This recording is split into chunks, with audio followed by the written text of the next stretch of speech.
Mic check 1 2.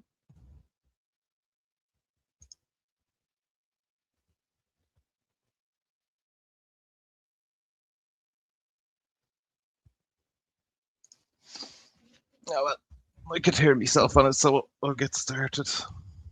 I really wanted to do this live for Mr. Carey. How you say? What's the story? Yeah, for Mr. Carey. Now I remember about 5 years ago. It was something to do with the books, right? There was something at least at least 6 years ago actually, and there was something about the books. And your man, do you know that chap that walked around Ireland, most of Ireland, the young fella who studied, like he studied biology. Is it Alan?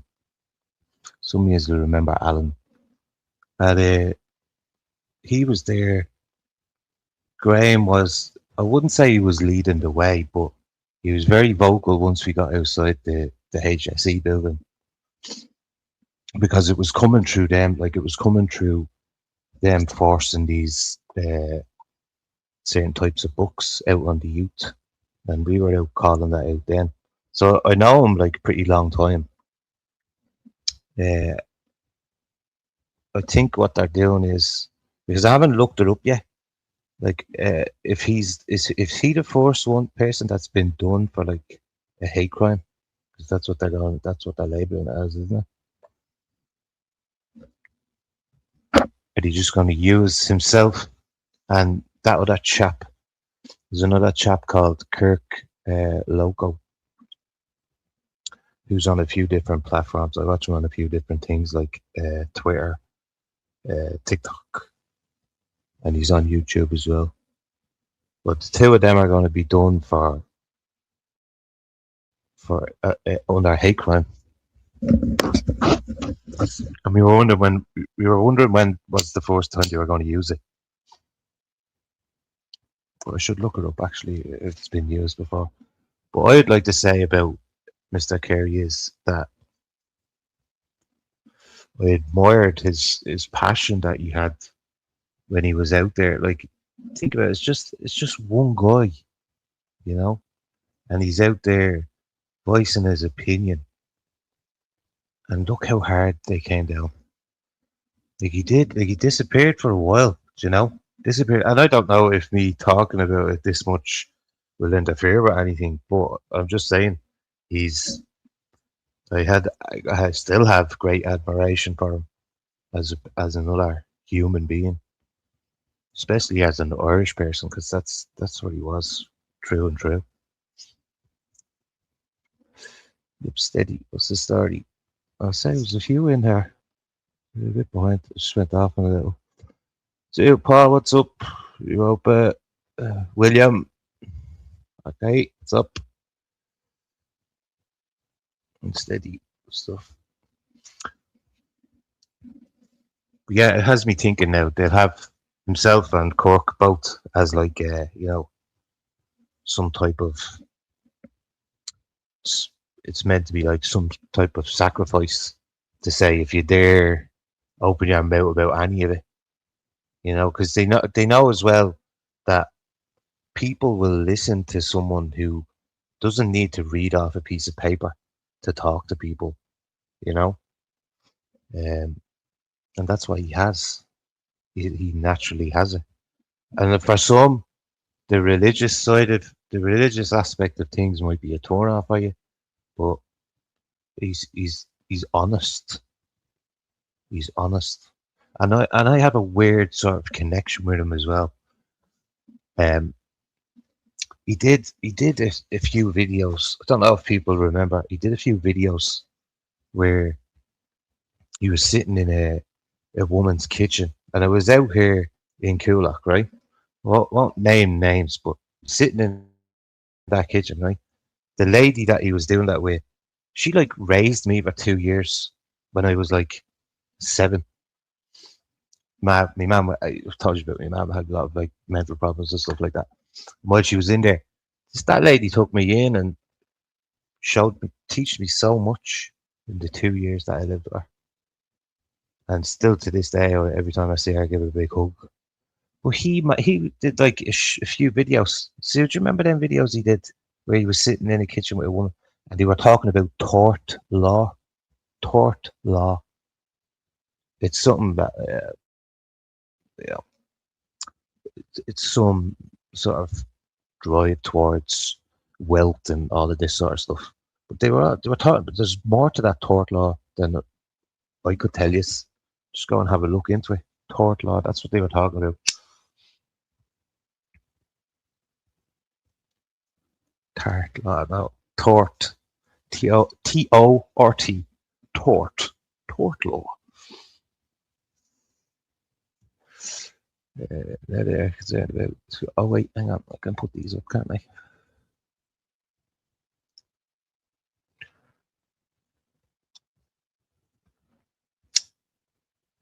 The sheer. This is what I mean by you can direct which way this goes. The sheer pantomime around the EU elections and all of this stuff, and they're giving it to Ireland take over for a period of time on July the 1st. Do you know? So it's like Martin and Harris and all of these EU pawns. It's like their reward for what they're doing, for how many people they're letting in unvetted, all this stuff. It's a little reward. You get to run things for a few months or whatever it is. You know, this sort of thing. That's it's the mentality of these things. Your little reward is you get to say what happens around Europe for wherever it is. I don't know. What is it? A month, 3 months, whatever.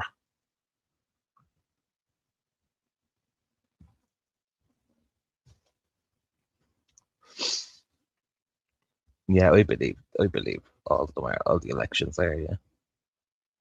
Though this is a bit bizarre, and many is paying attention to the British thing as well, like the British politics. About they're certain that two tiers, Farmer Harmer, whatever his name is.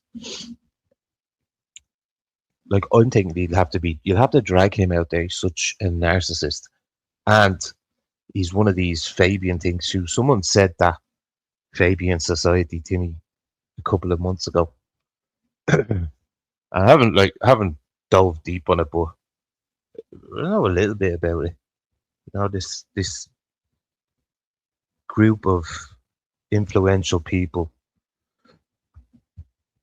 who use the symbolism. Remember, I always tell you, well, I don't always tell you, I tell you that Jordan Maxwell always said that symbolism, the power of symbolism, and this Fabian society is a bleeding. It's literally a wolf in sheep's clothing. Shit, you know. It used to be a turtle. They first had a turtle, or was it just the other way around, one way or the other? But it's just that you know they're in your face with the symbolism, and you go in and you look at the bit of the background of them, and it's basically just lining up everything that's of the government's concern now. Basically, that's what it is. Signs and symbols rule the world. That's the one. That's the one.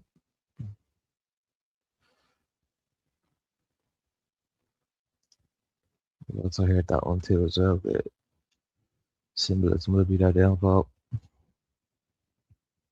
But it's the power in it. Like think of advertisements like the FedEx and all this stuff. You know, that's what's luring people to it.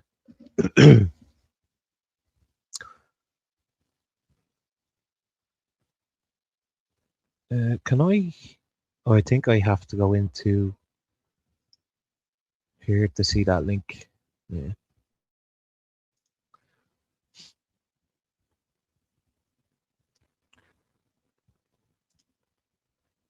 I'll save the ads. I'll get rid of all the ads out of the way and have a Google.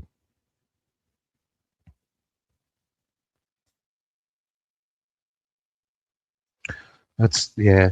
But the one that Unis link there is an hour long, so have a look see at that later. I don't want to get mixed up on the pages here. It's been a while, and I don't know what page I'm on. There we go.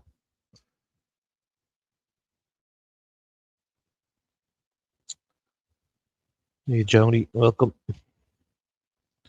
Yeah, see this here. Right, you said the name there, Savile. Jeez, that could go anywhere, couldn't it? But the I remember a couple of years ago, I came across this, and I did one of my latest videos. There is about Pi, P-I-E, all caps, P.I.E, and it's PDF information exchange. That's literally what it stands for. And this is back in like late 70s, early 80s, around that time. And there was people advocating for this stuff. I just need to clear my throat a bit.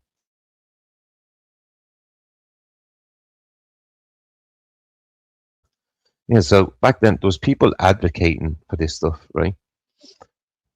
And I'm gonna bring up a little list here. Do you know Harriet Harman, right? She was one that I seen recently because I seen the image I seen a screenshot of Starmer sitting down with this woman, and they're outside in the garden, and it's this Harriet Harman woman who advocated for all of this stuff back in the day.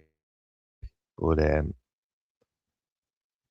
you really have to like search for it properly because obviously pie and all that stuff just brings up British pies, all that blah blah. So some people that were affiliated with this group. Well, that's what I'm going to bring up now.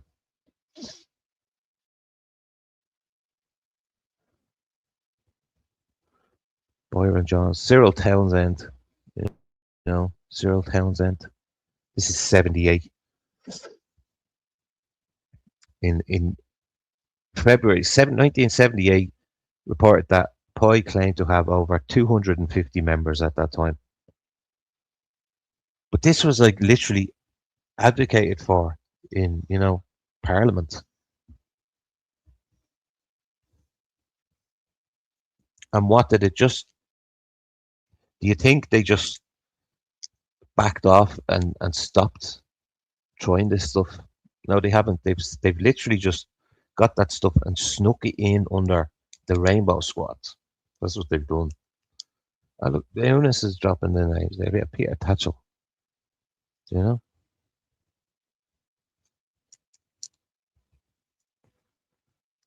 Demons. Literal demons.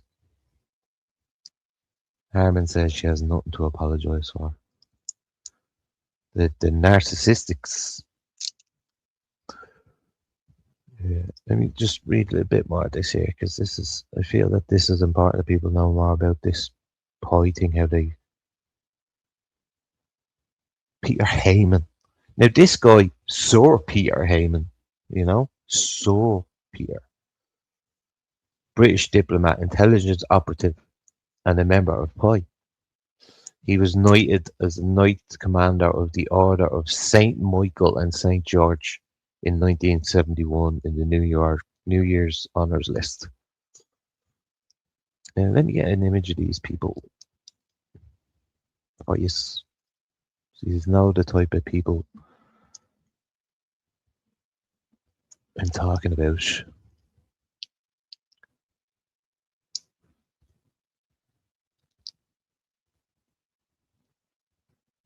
Now, when you said Peter Tatchell, Eunice,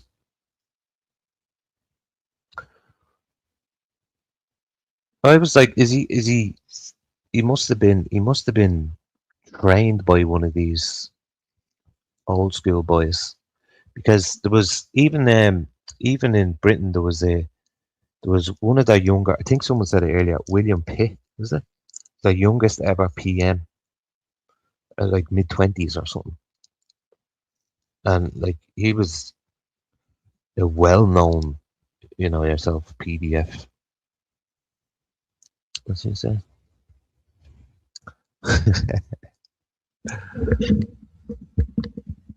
Dennis O'Brien is the big names there.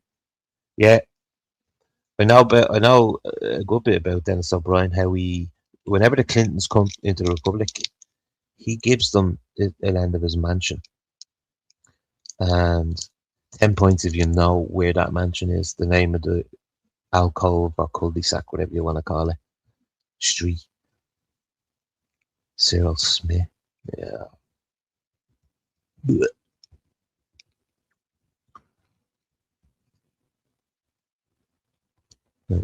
What's the 10 seconds? The name of the street is the Devil's Glen. So it's in your face, isn't it? What binds all these evil cunts? Pardon the French.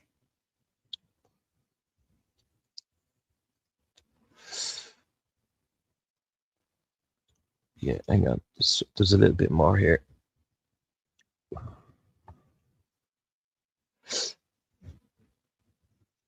Like, I can't say the word, do you know? It would flow easier if I could say the word, but I can't because they'll put a strike on it. So we'll just say PDF. So it was a pro-British, or a British pro-PDF activist group founded in October 1974, officially disbanded in 1984. Now they just changed to something else. That's all they did. This group of people campaigned for the abolition of the age of consent. It's described by the BBC in 2007 as an international organisation of people who trade obscene material, and that's like the BBC. I know you're saying it's the BBC, so they want you to know because you know how bad the BBC are. You don't know what the BBC is. It's a literal cesspit, that place.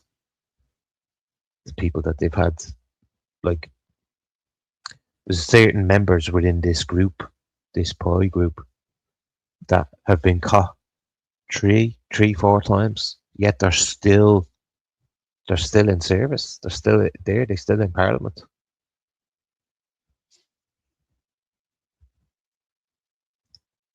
Some people say it's them trying to desensitize us towards it. Whereas we just hear it and we automatically think, this is evil, this needs to stop. You know? It's it. Simple as that. Made it smart, you know, top pass, providing the security events in Jordan. There you go.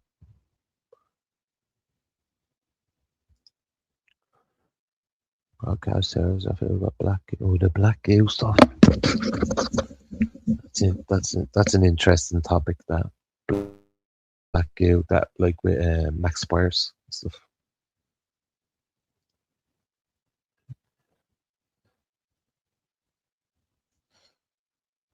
What's that? So I was just like no certain topics. Oh, what's up, Vic? Welcome.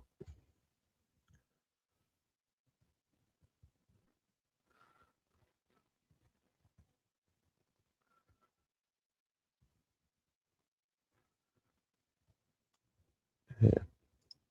Let me share some of these. I'm gonna do Ulick's favorite. I'm gonna share some bookmarks. Now, people would have caught some of you would have caught Sue's live at Ballymun. So I have a little bit of that here. A little 2 minute speech outside there. How do I share this screen again? Bear with me.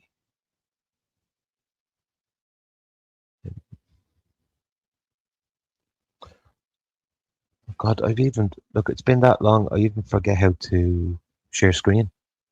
Uh-oh.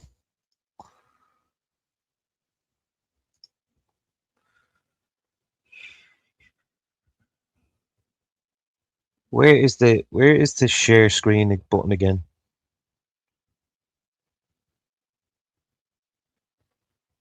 Yeah. Right. Oh, do you know I just seen her in an interview the other day? Max Spires' his mum. Blonde lady. I just seen it. It's short in, but I need to watch it. True and true, but I think it's this one, is it?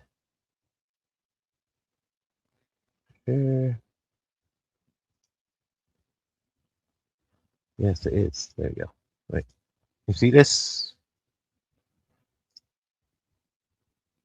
No, because I need to add it to the stage. There we go. It's coming back. It's coming back bit by bit. So yeah, this chap here, this is a two. I don't know. Is it actually your? Is it your footage, Sue? I don't know, but listen. Last year, Dublin City Council, along with Howyas, applied for planning permission just across the road over there by the smokestack. We're looking at about 468 apartments. The people in Coastly Gardens are overwhelmingly turned out. He lodged over 70 objections to that planning application. The people in Coastly Gardens were essentially ignored by the powers that be in Dublin City Council, planning department. They went one further, they lodged official objections. I think there was, off the top of my head, there was 3 or 4. My own one was submitted in there as well. These cost €300 each. They were lodged on Commission on Clonala. Commission on Clonala essentially gave the 2 fingers to the people over there in Coastly Gardens. Part of that planning application by Tower Homes, not even an official government body, it's a semi-state, it's wishy-washy on what they actually are. As part of that application, they put in to demolish 4 occupied family homes. Absolutely disgraceful in this day and age. People in Coastly Gardens said no to that. You were ignored. The city councillors more or less left them high and dry. He knew about that plan for months before it was even acted upon. He never had the decency to go up and knock onto the people's doors and talk about it. I discovered it one day. I was checking the Dublin City planning portal on dublincity.ie. Went on, I discovered what the city council and what the homes were actually doing. I went up and knocked on the 4 homes, organised the queue together. We held a rally there to try and save those 4 occupied homes, and also the people in those houses, an established community, just like all these houses around us, they're now going to be flooded with high-rise apartments. They look out that front garden. They're looking at a 6-7 story block of flats. Now they're going to have Mohammed O'Shaughnessy on the balcony there, playing to them. At the end of the day, 6 in the morning, the people of Ireland, we morning. serve neither Islam nor Israel, only Ireland. You.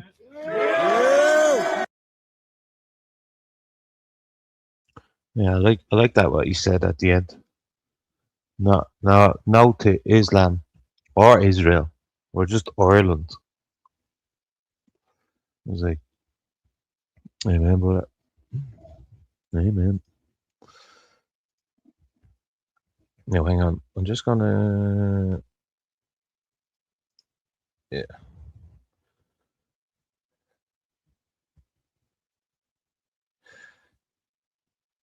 Let's do a few things in Ireland first, shall we? Now, this one here, this needs to be seen. This one here, right? And now a lot of people have an issue with who's sharing these things, but this woman is genuinely believes these things. This Ellie Barnes keynote speech, Irish National Teachers Organisation Conference in 2020 at the Clayton Hotel in Wexford. Within that process. I'll just mute myself because I don't want to be breathing while you are listening. So we've had to have parent consultations, and the only advice I can give you around that is don't send a letter home to say you're about to embark on this work. That's the worst thing you can do. Don't hold a parents' meeting. You don't want 30 parents shouting at you. Who wants that in your life? That's an awful thing to do. But what you can do is you can survey parents. You can ask them where they feel they need help. You're not asking them if they like it or not. That's not the issue. It's in policy. We have to do this work. But you can say on which. Isn't that crazy? That crazy stuff. Sidelining parents and asking children to keep secrets is something that a predator who was grooming them would do. Well, I said the word, but however. Which of these equality strands do you need help? You know, do you need help talking to your child about racism? Do you need help talking to your child about disabilities? Do you need help talking about sexual orientation, gender? And just see what comes back. She didn't even want to say the last one, did she? She just wanted to rush through a few of them, but she didn't want to say the last one. About disabilities. Do you need help talking about sexual orientation, gender? And just see what comes back. And so you're doing it in a more supportive manner. So I would suggest that as a way, if you wanted to do more proactive work with parents. See, and this was in response to one of the chaps that I told you about, Billboard Chris. Social transition. I've seen him do one or two sit downs, not many, but he's sitting here with, what's this lady's name? Kerry Lynn Find. Have a listen to this. I'll maximize this one. Transition occurs in schools. Social transition is when a child gets a new name and new pronouns, where they're treated as though they're the opposite sex. It is the BC Teachers Federation's written policy, and I'm going to put it in this video, to hide from parents when their own child is socially transitioning at school. It literally says in there that it should not be shared with anyone unless there's a specific need to know. Excuse me. Parents Crazy. need to know. Yeah. A need to know, a need to know basis. Parents, please listen. Absolutely. If their girl now thinks she's a boy, because what is being done at these schools is a psychological intervention that is not benign. And these are not just my words. These are the words of Dr. Hilary Cass, who did the systematic review in England. She's a lifelong pediatrician. It is not a benign act to socially transition a child. They are going through a crisis. Yes. When they've gotten to a point where they now want to be the opposite sex and want to identify that way. And this should never be hidden from parents, because parents love a child like no one else ever will. These teachers, these counselors might see this child. And it's making me think, like, they say love conquers all. And when a child is going through something like that, who best to love them than their own parents? Because you sure as hell don't want the state doing it, you know? The state do enough in the 6-7 hours that they have them, teaching them to, basically conform type of thing. What's up? What's up, Flat Earth? Welcome. Who did I miss people there? Sorry. Chris, what's the crack?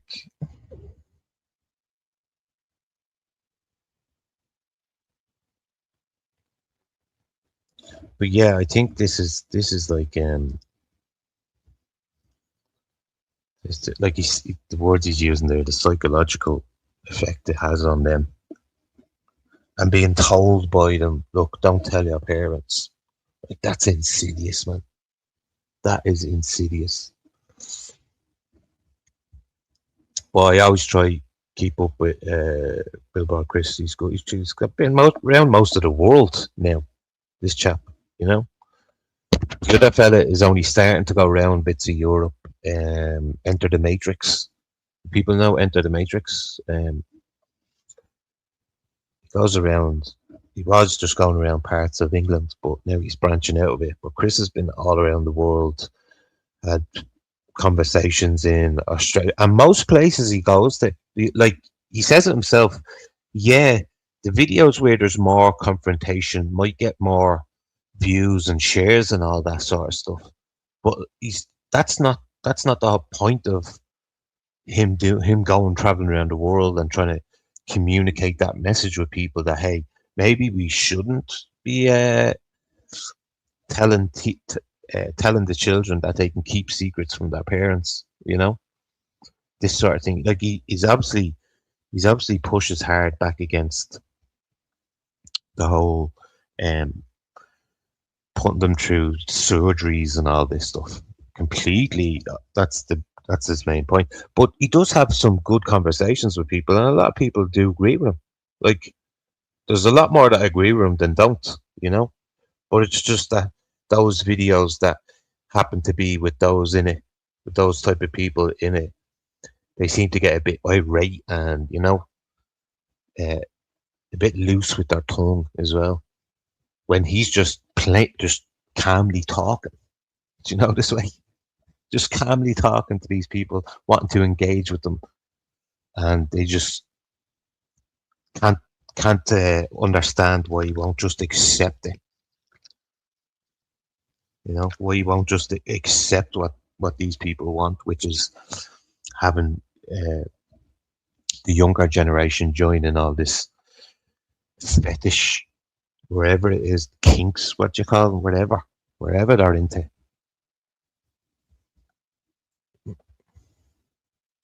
Homeschooled your youngest, did you? And then went on to get a degree. She's the whole thing, but males did school all the way. Is lefty. Oh.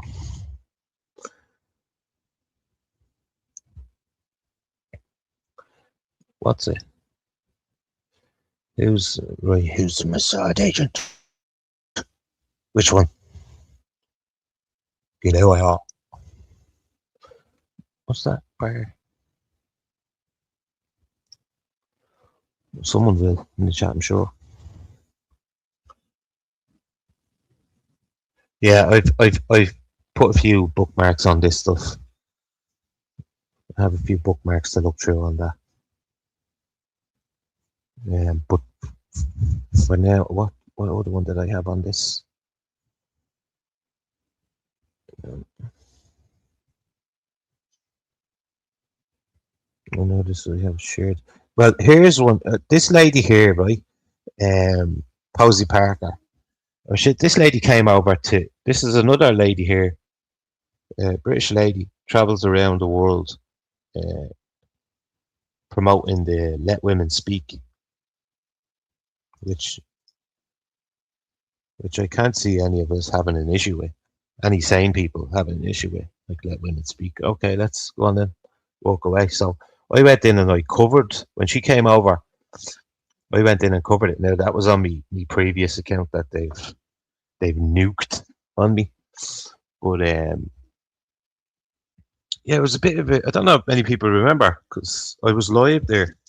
I was live at it, and me and one of the local lads from Coolock went in, or I had met him in there. Sorry, I met him in there walking around. We went to walk towards where all the speakers were, where Posey Parker was, and they strip search, like not strip search. Sorry, that's a bit intense, that isn't it? They didn't strip search us, but they were looking in people's like handbags and everything, the Gardawear, right down the end where it was only down the end where you were going up towards where the speakers were being held, right? I was outside one of those lovely buildings that we have in town. So they were searching everyone. And the cop got, the lad I was with, he's only a young fella, like he's only 17 at the time. But he's this chap, some people might know him, Sean. Just know him as Sean. But like all he does is go out and videotapes. He doesn't get too involved with too much. He goes around and videotapes everything. And because he told the guard at his age, he started like, all right, who are you here with? So I just said, he's here with me. And can you stop bleeding searching him like he has nothing, he's only a bleeding young lad. And he just continued to do it. Continued to ignore me but ask Sean questions. You know, they were doing this to all the people that were going up to listen to this lady speak, Posey Parker, or she was letting there was other Irish women there from all corners of Ireland talking about abuse that happened to them in institutions and stuff like that. They got to speak at this. But of course, you had the not like the left right thing, right? The left right part. I'm just going to use it now and again. The lefty ones with the rainbow crew and all, setting up a counter protest. They were fine. They didn't have to be searched at, and it was literal. You're looking at them. Excuse me. You're looking at them, and they've got all this like demonic makeup on them, and you know, trying to shout down or shout over women that just want to speak about what happened to them in certain institutions within Ireland. Crazy stuff. Crazy stuff. But here we go. Now, as I mentioned earlier, Enter the Matrix. There he is. Here he is here. But this guy just, it's just, you know, just please open the asylums again. Because they've identified as women, because, if I can just qualify this, Yeah. he's Yeah. heard identity, Yes, he's go on, heard go on. identity, he's getting all Go on, excited now. Stop, calm down. Go on. Right, okay, you can identify as a woman, but imagine, let's all park our own kind of prejudices and what have you for just a moment and imagine what it must be like. I can't even comprehend it. What it must be like if you were to be born into a body that you fundamentally do not recognize, that leads to all sorts of mental health disorders and body dysmorphia. Does that give you the right to go in women's spaces? Imagine this: you're a woman. You're in a public toilet. There's a door, and then you're in a cubicle, and then you hear a man's voice. Imagine how frightening that is. Do you know how frightening that is? Right. I think you guys, if you're all about protecting women, fine. But let's go for the bigger issue, right? Which is men killing women. Why are women not a big enough issue for you? No, Why are we not important enough? No. Well, because I think you guys are completely misguided, and you know your efforts could be. We don't want men in women's spaces, and unlike you, who can't even qualify your opinions. Well, there's a lot of gender-neutral spaces these days. There are a lot of pubs and clubs that I go to, and it's fine. Let those men who call themselves women use those spaces then, and let women have our spaces. Wouldn't that be fair? Sure.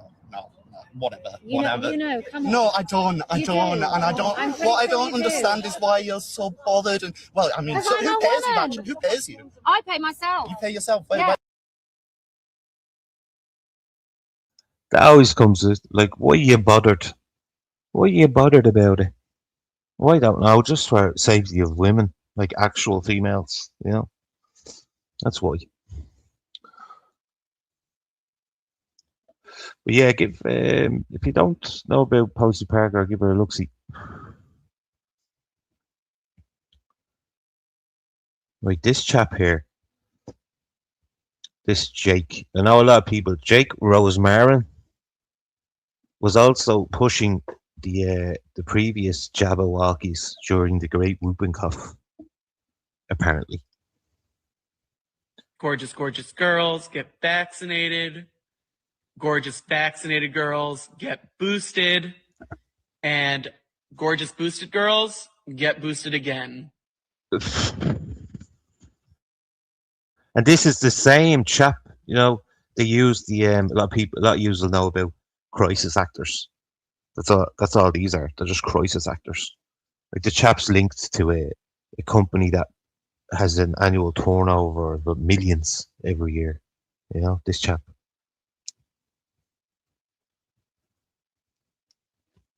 And obviously a lot of users are aware that if the mainstream media is they're using this chap. Like that's all you see on when you see the likes of Sky News. I'm sure in people in the US, it'll be all over CNN. This guy's face, this Jake fella, another crisis actor.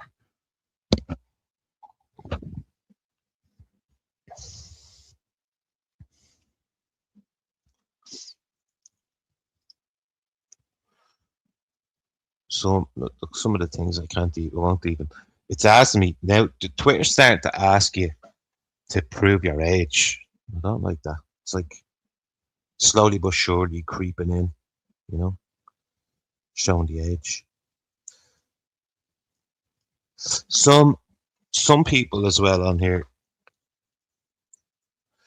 might say, well, you're being a bit, you know, you're choosing one side to look at all of this. And I'm not. Look at both sides. And I've recognized that one side are completely insane. Like, they walk amongst us, you know? Well, for instance, Walmart in the US, lady going around, and she does this thing where if there's a big sort of sale on, she'll make a video of it and share it to her friends, telling them to come down and get this, get that, blah, blah, blah. But she's told, in the US, she's told, an American woman is told this. Because I video when I'm in public and I'm shopping. No, don't take a video. We're not. Why? I don't care about what you're allowed to do. No, don't take a video. Don't tell Americans what to do. Hey, Marisol. I video record. No, we're not allowed to post in public. I don't. No, I am in America. She's taking video from us. She's saying. Can you back her up? I literally am recording myself looking at jeans and she's running up on me. No, you need to back up. I don't care. Back up. You can take a game. No. What the fuck? Watch your mouth. You're allowed to cuss? Watch your mouth. Like, literally. No, can go against the Muslim people. Yes, I don't care. But in America, we can record in public. Everyone has a I don't care. right. Yeah, to record in public. First Amendment. No, we're Muslim. So what? Go back to where you came from. We're in America. Here, I'll get a close up. If you post this video, I'm posting. I'm live right now. I'm live right now. I'm literally live on Facebook. Like, it's just that entitlement aspect of it all, you know? Yes, you might say, oh, I'm happy, like, these are working girls who have came over there or have probably lived in America for a few years or whatever. But to walk up to a woman and tell her that she can't record, especially in her own state, own country, you know? It's just taking the piss. Facebook. Literally live. So I don't need to post. But you need to stop messing with Americans. What the fuck is wrong with you guys? Yeah, we'll see. I'll stand right here then. Let's see. Let's see if Walmart's gonna stand up. Let's see if Walmart's gonna stand up for your religious beliefs. I can't record myself shopping now. I was recording myself looking at the clearance. And you ran up on me and told me what to do. That was very weird. Why did you just park right here? Are you just butting in? Another American, right? Yeah, get management over here. This is ridiculous. Don't worry, I won't come back here. I get where you're coming from, Joni. Yeah, I get where you're coming from. But if it happened to me, if this happened to me while I was video, I'd react the same. If I'm honest, you know. Just the sheer entitlement. Like, all right, fair enough. If you're going up into their faces and doing all that stuff, if you're starting out that way, then yeah, you might be asking for a bit. This lady, like I said, goes and videotapes sales that are on and sends them to whoever, sends them to her friends and stuff like that. That's what I meant by this video. Here. They can ask me to leave. They can ask me to leave. I'll never come back. I promise I'll never come back. This is America. What is wrong with you guys? I don't care about Muslim. What are you talking about? So I'm supposed to care more about you? Aren't you guys supposed to be working? They were literally standing over there running their mouth. Yeah, they're on the clock, running their mouth and messing with customers. And apparently, she just wants to get right in the middle of it. Running their mouth. Yeah. Running their mouth. What's chat saying? Let me go back in here.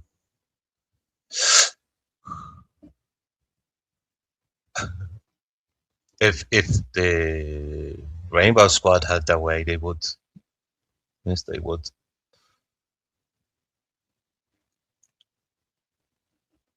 Oh, what's this cube? What's happening? What's this black cube? Who's dropping the names?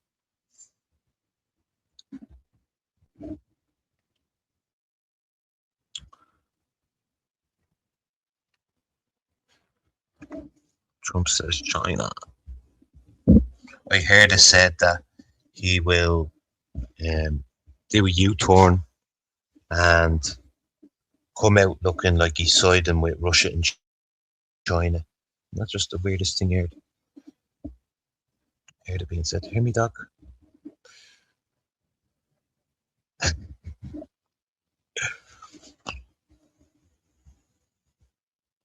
Well, yeah, that's a good point of view as well.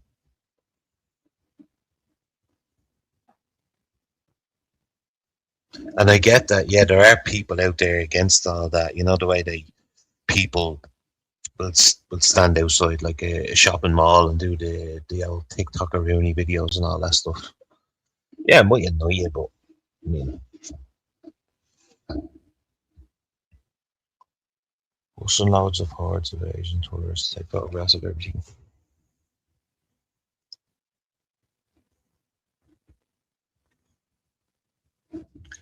There was a few things. Oh yes, to talk about something in Ireland, right? This, I'm sure people have seen this Maria Walsh, yeah. To use the crown of thorns on her, huh? Will any journalists out there have the professional mindset to ask Maria Walsh, who is right now lesbian, let's just say it, no problem with that, but she's a big advocate. She's one of the MEPs for Europe, and she's a big advocate for I can say the word abortion. Right?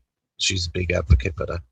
To her, when she's talking about it or trying to, push some bill or law through, wherever they do, she'll say that it's just that she'll describe it as just a lump of cells. Literally, you've heard a baby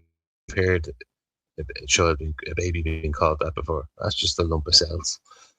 But she's out there announcing that she's pregnant herself from is it the IV thing? She's pregnant herself.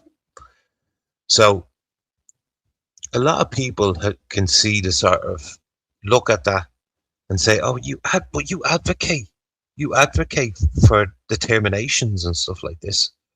So how can you be so, how can you put yourself out there and be so over the moon about being pregnant yourself?" Do you get what I'm trying to say? It's a bit it's a bit of a contradiction to some people, and she's had a few. It's been quoted a few times, all her story and everything and things like this. And there's people out there saying, "How can you attack a woman?" This blah blah blah. But you see, they don't see them. They still see these people like Maria Walsh as human. They're not fucking human. There's no way the people that advocate for all that stuff are human. And that's why, and I tried to say to people in the comments about it, that's why people are like approaching her the way they are, or replying to her the way they are. Yeah, it might seem harsh to you, but these people live in reality and are calling out her contradiction. She's a walking contradiction. Plus, she's an EU pawn. That's what this woman is. She's an EU pawn. Nothing more, nothing less.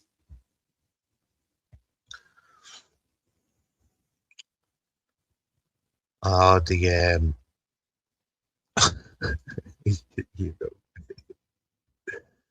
the Enoch Bork one. Yeah, I agree. Obviously, with his stance on not calling a boy a girl, things like this. Don't confuse the children. But Jesus, the videos with the mother and the brother, sometimes the sister standing in, like the mother's a bit wild, isn't she? You have to say the mother's a bit wild.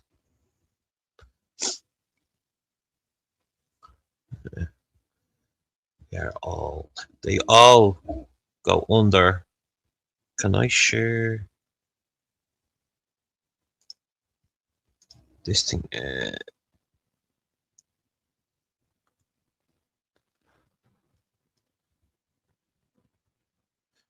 Spelling is terrible.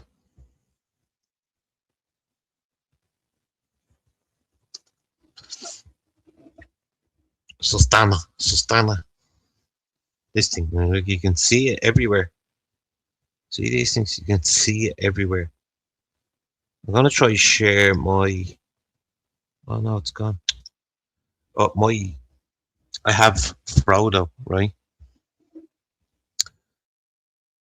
And he's holding up the one ring to rule all, and it's that sustainable badge that you're talking about. Someone just mentioned it there. It's the sustainable badge, sustainable power, all this malarkey. Just another way of having like a concentration of power. That's all that is. The one ring. We covered him. Hang on. Covered her.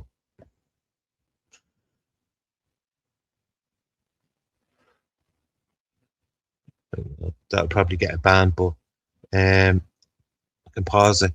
This is in. See this? You see this image here, right? This is in Italy, Turin in Italy, and a group of doctors and surgeons. That's a police officer on the ground. There's the helmet and everything. Now that's here we go. That's stage 2, isn't it? When they start doing this to the police officers. I can't even show that video because it's so violent what they do to them.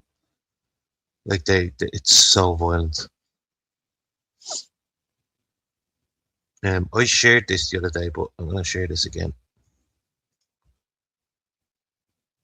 to go full circle back to the start of the whole video when I was talking about pie. I'm just going to share this real quick. Okay, folks, do you remember this report from The Sun? Labour chiefs, it's okay to have S with a 10-year-old. And she said it. She's apologised since, but we know what you're thinking. Labour Party, that is. And if you don't believe it's bigger than her, then you need to go to labour25.com. And on here, I just tried to make you a nice video of all of the people in the Labour Party that are currently active that have all been done for crimes against children. This is so big, a 10-minute video didn't even get halfway. So, I'm not going to show it you. You're going to go there and have a look at it, all right? Labour25.com. And I'm going to scoot through it really quick just to show you how big it really is. There are dozens and dozens of Labour members. All these are the court cases that they've suffered from getting caught doing their actions. Some of them have been done 3 or 4 times and are still serving in the Parliament building. Let that sink in. This isn't even 25% down, guys. This is what I'm saying. It's huge. You can pause this or you can go to the website. I'm just trying to help you out of a little bit of it. I'm going to leave it at that. It's not. Yeah, this was way back. You say there, the Sun, about the Sun. We know can be a bit of a toe rag of a newspaper, but there was headlines like that all over the shop, not just them. So that plays into then the fact that they want you to know about it. So then each time something major happens, you become slowly desensitized towards it. You get it? That's the whole plan with it. They desensitize you towards it. So it's like number 1 is keep speaking up about these fucking nuggets, no matter what.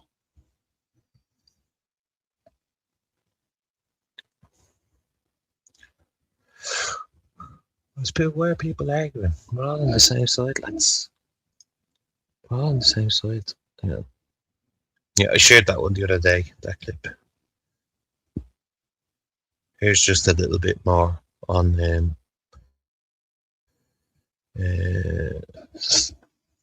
I'm afraid it's all worse than this, right? This was in response to Harman meeting with Two-Tier Care the other day. The NCCL, now Liberty, and POI have tried to turn PDFs into a civil rights cause on the basis that both child chesters and children were having their rights violated via the existence of the age of consent. There's that fucking line again. Age of consent. But here we have, I don't know when this is. Looks like what? late 70s, early 80s, mid 80s. Listen to how candidly they talk. Let me mute myself there. Own way for themselves with their own peer groups and feel that a developed consideration for children would involve leaving children alone sexually to find their own way for themselves with their own peer groups and not with adults.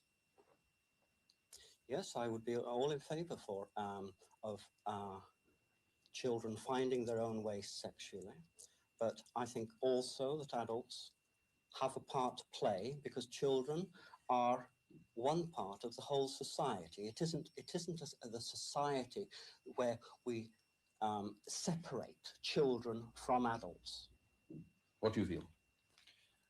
I feel that PI is not a procurement agency for children, never has been and never will be. Our political objectives include developing a society where children are given a much higher... I'm looking at that going, stay fucking still when you talk.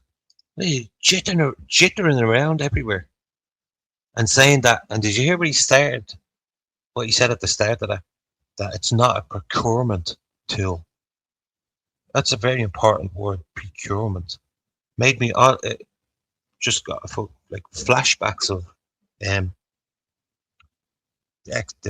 police whistleblower from London, and he would talk about them being like he would describe, say, some people have said there in the chat, Savile, how he was a procurer for them, you know.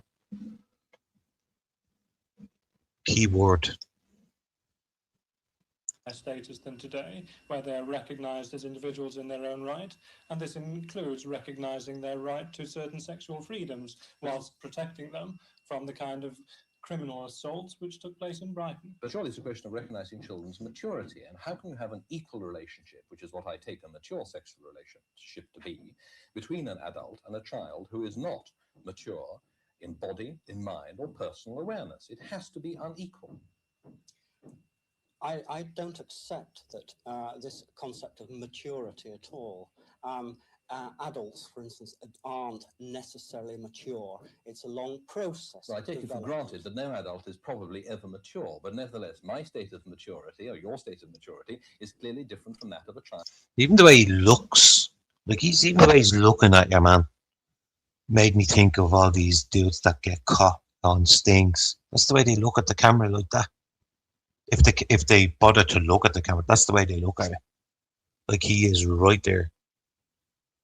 Of 12, how can there be an equal relationship which allows of sex, which is usually a shocking experience for everybody at some time or another? How can you allow of an equal relationship between two people so unequally positioned at the starting off point? I don't accept that sex is a spontaneously shocking experience. But I'm saying at some stage or other, there is an element of shock in sex. Not if children are properly educated about sex, and it's an obligation on society to see that children are given a far more comprehensive sexual education from a far earlier age.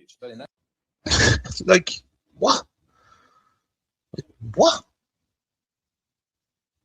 Just pure wickedness.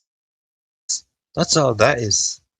And once again, it's them saying that the state should have rights in a way over what your child should learn or be taken in school, all this stuff. These are saying that too. No? In that case, they find it out, they discover this with people of their own age and in their own time. And it is the question of inequality, which I come back to, which I think you haven't answered. Indeed, by your lights, the relationship is unequal in the same way that a teacher-child relationship is unequal, in the same way that a parent-child relationship is unequal. The teacher is not exploiting the child sexually. And nor is a pedophile. Pedophiles do not exploit children. Child molesters... Like that's that when they're on national television saying that stuff. Like that's how far they went with this pie stuff. That's how far they went with it. Oh, Freud. He's popping up a lot lately in things that just, on me wall and not on me wall, me gaff, but on me wall on social media and stuff. Go and give. I don't know if people know Sonia Poulton, but a girl in England, she does hour-long videos revealing all of this stuff on each. She does a breakdown of each, so she'll do an hour per guy or an hour per woman. But Sonia Polton, he's oh, sorry, she has she really got a lot of attention around the Madeleine McCann kidnapping in Portugal, and she made the connection that Freud was still alive at the time. One of the Freuds was still alive at the time, and he had a house literally 2 blocks from where Madeleine McCann went missing. And she goes deeper into it. She's read the book by Madeleine McCann's mother and Jerry and someone's sticking in the chat. She says that he wrote to them or contacted them some way via email, some shit like this, inviting them over for dinner. Freud did, right? And she wrote in the book that he was very, because Freud was mad. Everything was sex with him. Like everything. That was his main drive. Everything was that. Like the studies that they did, well, the older generation of the Freud family. I can't think of their names individually. I should know them all by their names, but the ones previously in the 20s, 30s did all these weird examinations with their own family members, you know? Their own family members they used as well. Freaks. But she said there was something that turned me on about him. She's saying that in the book about Freud. It's the weirdest thing. It's the weirdest thing. Clement Freud. There you go. Clement Freud, yeah. I was just replying to Joni there, yeah. Freud, he's popped up a good bit in the last few weeks. Well, like you know that the likes of YouTube, Twitter, they will give you things that you normally would look at, or be in, or with myself, it's like doing the voiceover and things like that. But to have him just pop up so much, like I notice these things, it'll come in waves, you know. You just notice that things like they come in waves, and these for the people that are in power, they try to dictate to you what has to be the main topic of, say, the day, you know, and then it's literally like Stephen Fry, you know, when he did that skit, and now for something completely different, you know, they mention it, then onto something else. Nothing stays in there, or they won't go deeper into any of it. But yeah, that's shit, man. The child's sexuality. By your lights, the relationship is unequal in the same way that a teacher-child relationship is unequal, in the same way that a parent-child relationship is unequal. The teacher's not exploiting the child sexually. And nor is a pedophile. Pedophiles do not exploit children. Get fucked, man. The child's sexuality. No, pedophiles do not use a child's sexuality. Pedophiles develop a mutual sexuality with the child. It's an entirely reciprocal relationship. But you can't say that because of this business of immaturity. Man just can't sit still. He's on something. And there's that look again, you know? You always have the same look.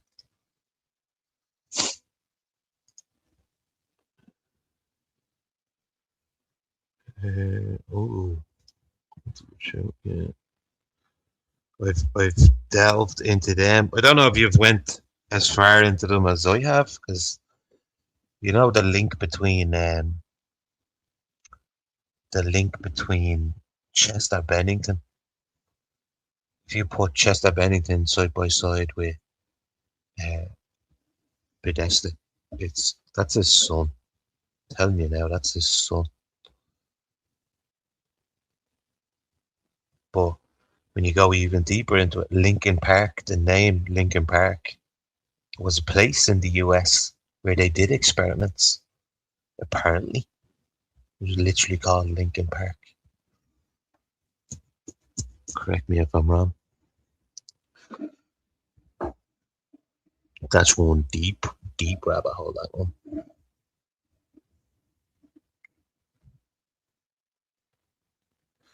This is politicians and government departments go to treasury buildings for budgets. Yeah, keep banging them out.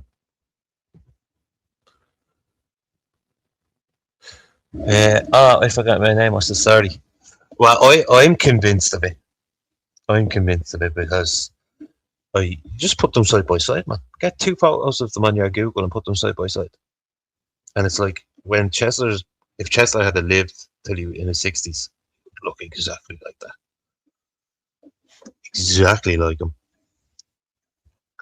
And then I went on my own little hole with the songs. I've been listening to the songs and listening to the likes of Crawling in My Skin. You know, it's just like he's telling you that shit, like weird shit happened to him, and obviously got too much for him. What's the story, Straw Dog? Yeah, I was talking a bit about the Fabian Society earlier. Didn't they have a turtle? Wasn't their symbol a turtle first off, and then it changed to the wolf in sheep's clothing, and now it's just this a red square with the Fabians written on the top right, huh?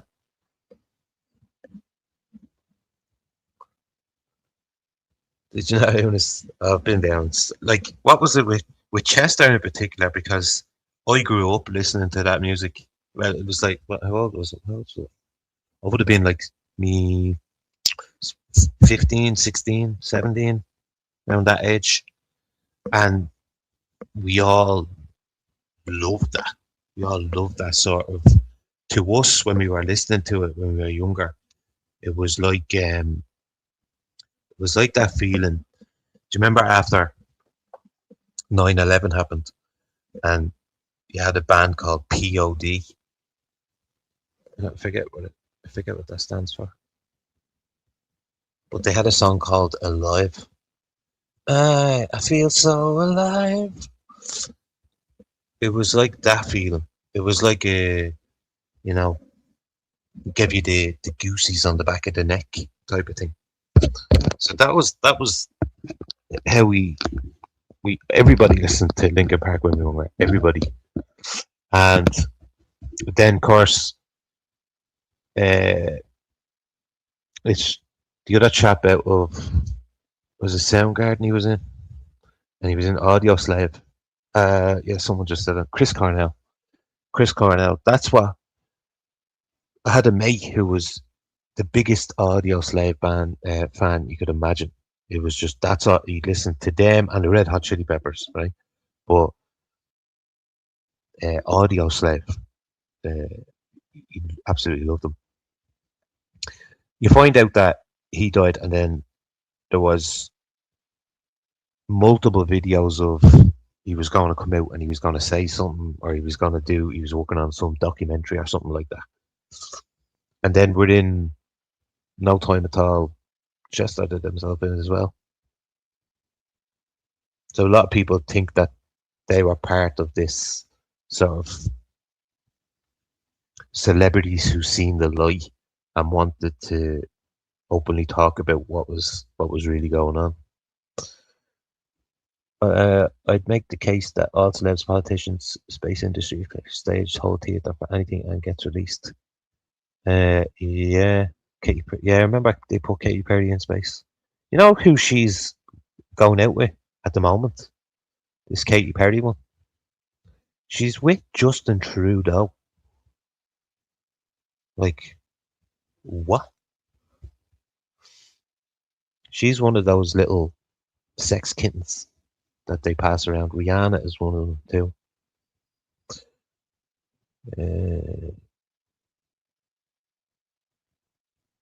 Yeah, but Audio Slave, yeah, it was a good album.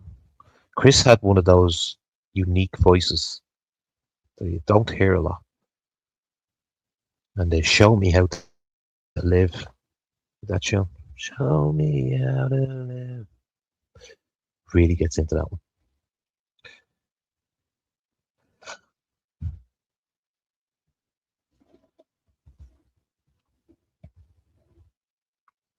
Yeah, and do you know who else gets mentioned? The guy out of Fast and Furious, Paul Walker, who when I first heard it, I obviously looked into it a bit, and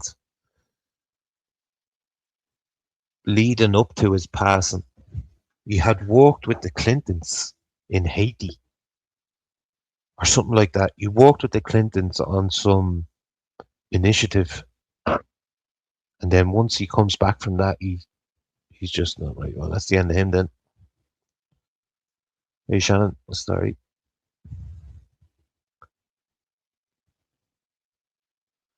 Yeah, I like a bit of Nirvana.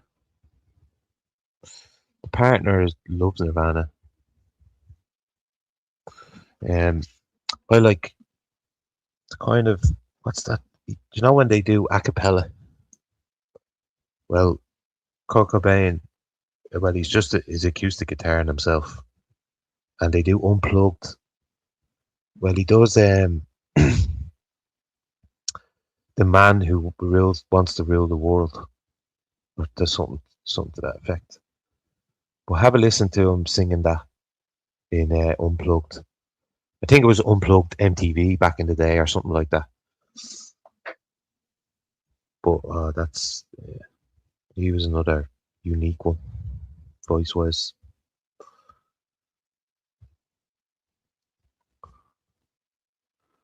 Yeah, Paul Walker. But it was just the link that between him and the Clintons. That's what made something go ding ding ding in my head. Because I'm telling you now, right?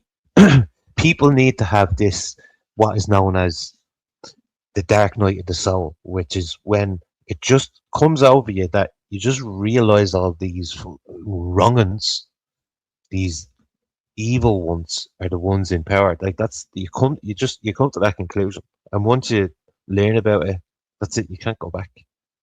There's just no going back. And for me, it was really around the Clinton one, Hillary Clinton. That young. It was a video. Someone did a video on her, and someone said earlier the likes of the likes of. I don't know if I can say the thing. I'll type it. I'll type it. Someone said it earlier. That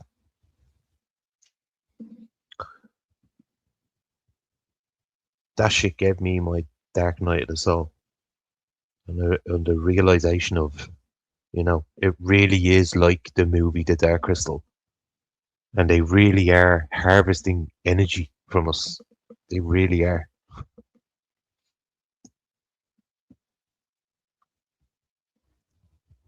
They call it loosh, or I heard it being called something else the other day.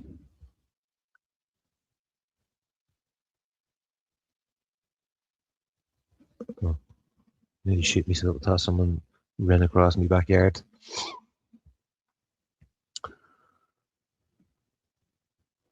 No, I didn't even need to. It was just a knowing. It was just a knowing when I was watching it that it really is like it really is these fucking Skeksis, these evil ones. Nancy Pelosi. Yes. Let me I'll stop sharing this for a sec. Are they up to 29? I think they're on more than that. I think they're up in the 50s, aren't they, at this stage?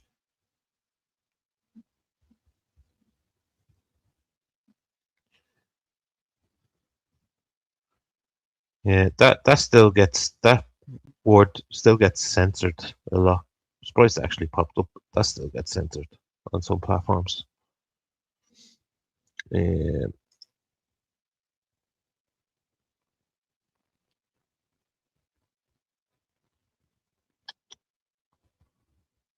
I had a few things bookmarked from Ireland that I want to show you. But I do have so much on the bloody thing to go through. I should just untick the ones and then start that way, shouldn't I?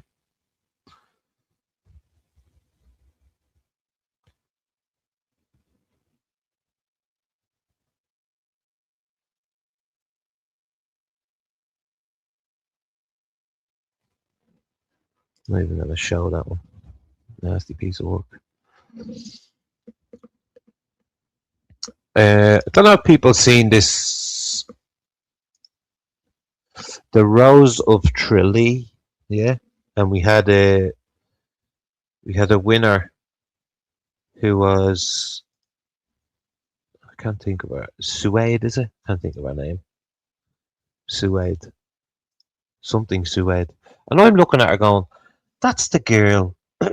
Like, once again, what I think is one of these crisis actors. Because I showed me brother the video of it, and he goes, she's in charge of like anti-racism in the sports clubs and all this. And I'm like, what? That's news to me. So I looked into it, and this Suede, yeah, sure enough, she's like, they have a full title like the RIAC or something like this. But she oversees a committee about anti-racism in sports within Ireland, and she won the Rose of Tralee. You know, you can almost just see the script, can't you? We know that they want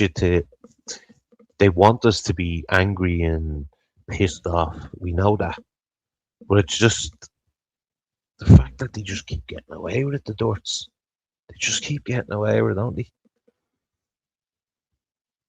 She was live line moaning about racism because she won the Dublin Rose competition. Oh, was it not the main one she won? Was it just the Dublin one? I think someone caught her on video outside one of the hospitals as well. She was just standing in the middle of the road. So random. She didn't say anything. She was standing there. But when I seen her, I was like, this is the same girl. Just remember I shared a video a couple of months ago. And it was when all that stuff with Nick Shirley happened. And he was finding all these Somalians opening up early luring centres, right? And there was a girl that came out in retaliation to the accusations, and she was talking about being there's a lot about being a Somali and an American. It's kind of like bananas and rice, and then she just babbles on, but continuing to say that it's like bananas and rice. And I'm looking at her going, that's the same fucking person. It's the same person.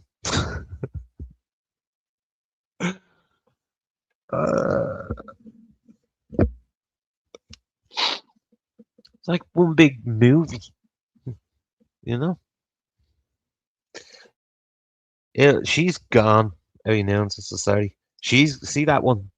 She keeps every interaction now she has with any of the media folks over there. She's just telling them all to fuck off and get away with me. Fuck off, go away me. You know, all this stuff. That's the one that married her brother, wasn't it? That Ilhan Omar. She married her brother so she could move to the US.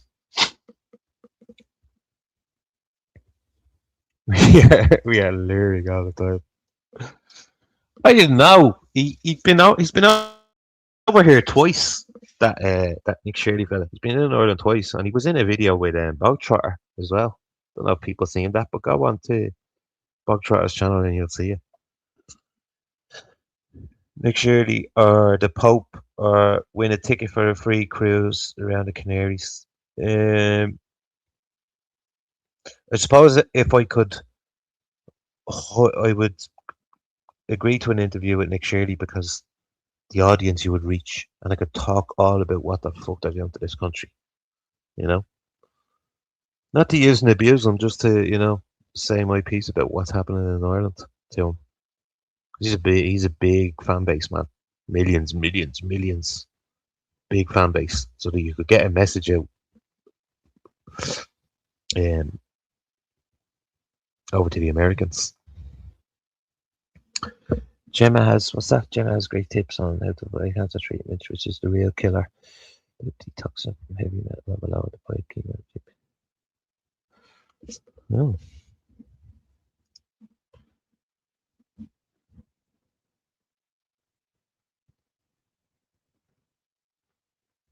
Oh god. Yeah, there is information overload. I find myself, I do jump around a lot and cover a good few topics.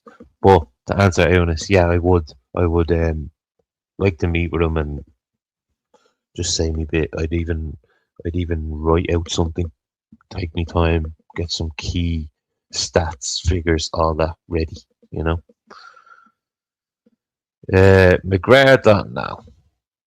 Like, for all the good that you think he would do, McGregor, you know, I just think for himself, like he does do, yeah, you see him giving all them stuff to the homeless and all that sort of things. Great, but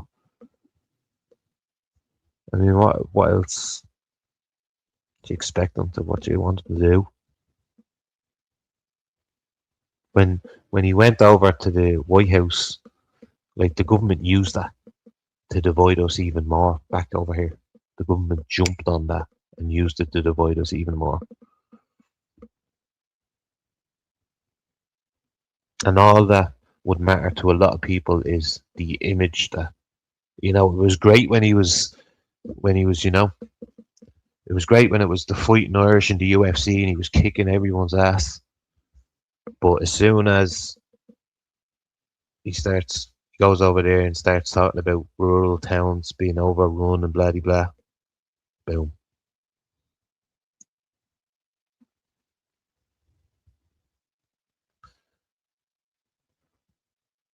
Same with the monk. I don't know. Like what did the monk do last time? He just gave his votes to that Sherlock one, the stuttering Sherlock. You know, none of them have the cojones to go all the way. To speak their mind and just go all the way. None of them have it. Like I like the way, uh, yeah, that's what he did. He gave his votes to Maria Sherlock. Yeah, stuttering Sherlock the last time. Remember? Because he ran in an election before. We have to be our own saviors. Bingo. And one way of protecting yourself is with information, like living in reality of what's actually happening, because it'll heighten your senses. You know, I always dread when ourself has to go near town because I have all these things in my head that I want to say, but I don't want to freak her out at the same time. I want to say them, you know. And it's annoying knowing that that's the way the government want people thinking. Don't want to be. I don't want to be hating anyone. You know. Don't use that word a lot, people. But you don't want. None of us want to be doing that. They're forcing this shit on us. They're forcing it on us. I don't think.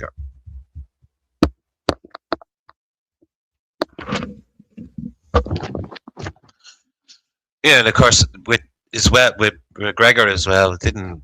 I don't know what he was thinking doing it in a bleeding Freemason hall with Tucker Carlson. Remember? Yeah, Freemasons Hall. The Masons Hall were asked about it, and they weren't aware that it was Conor McGregor. Huh? Eh? Later, doing this. Enjoy your meal, son. Yeah. McGregor was in the Mason Lodge with Tucker Carlson. How much more can people ignore what's hidden in plain sight? And Mister, who's another one that's, you know, he talks about the things you want to talk about or want to highlight, like certain gangs going around in England. Oh, Mr. Robinson. But then, of course, you know, these people don't have a loyalty to that country where he is. I know someone was telling me one of his parents is Irish or something like this, but he's on camera saying it as well. Do you know, Mr. Robinson? That's what I just can't unsee that or unlearn that when I seen him on camera and he was asked, right, it's It's Britain or Israel. And just answered Israel without even blinking. Do you know? Why? Why are you? You're British, aren't you? Do you know? It's just all about money. That's why they bring them over there. It's all about the money. We'll uh, we'll get you over. We'll get a few photos of you, you know, that we can use. We'll get a few photos of you standing at the wall showing that who you pledge your allegiance to, blah de blah. What's so important about that? Why are they making people do that? And they just know that a lot of people out there are so weak-minded that their literal only drive in life is money and to make as much of it as possible. You know? They know this. And another weird connection with Ireland and Israel, and one of the previous, he's deceased now, but one of the guys who, funnily enough, looked a bit like Tommy Robinson, the chap over here,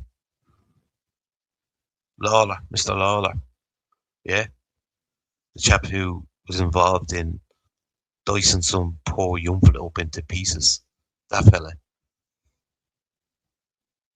He, 2 weeks before his final demise, where was he?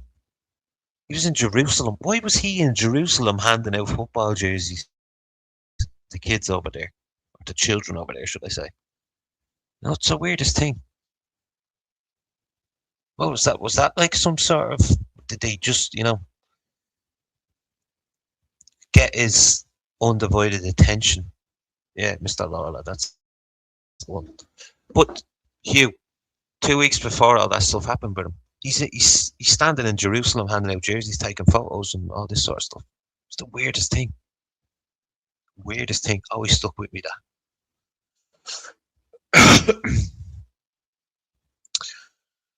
What's this?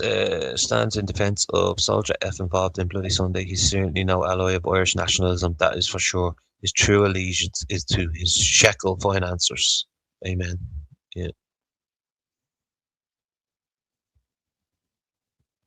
But I know there's people in here as well that would agree with me when we say that, the lads that were down from, there was some lads from Coolock actually that went up the north and they stood with people up the north.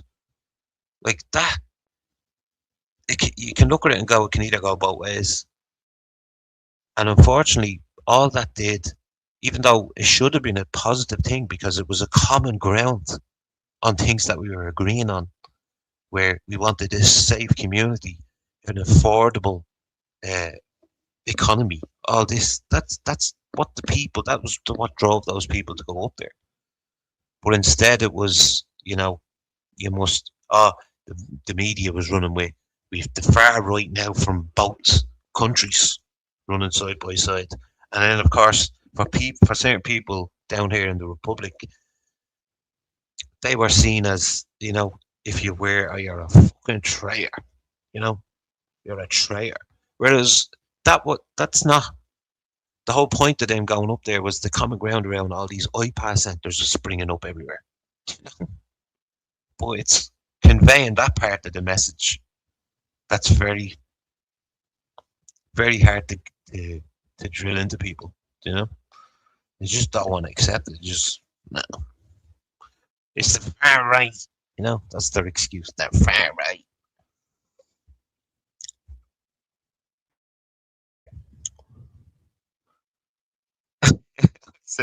I said that, well, I didn't say bite me. I just said, so, and, are you far right? And, sticks and stones will hold me bounds.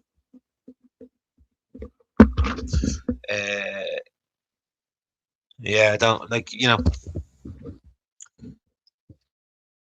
that's what got us into the mess, was how they managed to convince so many that it's still working. I suppose it's the power of propaganda, and it wouldn't be as easy as them going around in their certain constituencies and giving a few people a new set of windows or something like that. You know, it's that just it's like everybody, certainly that I talk to, have just given up on the whole system itself. It's just like they're just sick of it. They're sick of the game that these fuckers play. You know. Excuse me.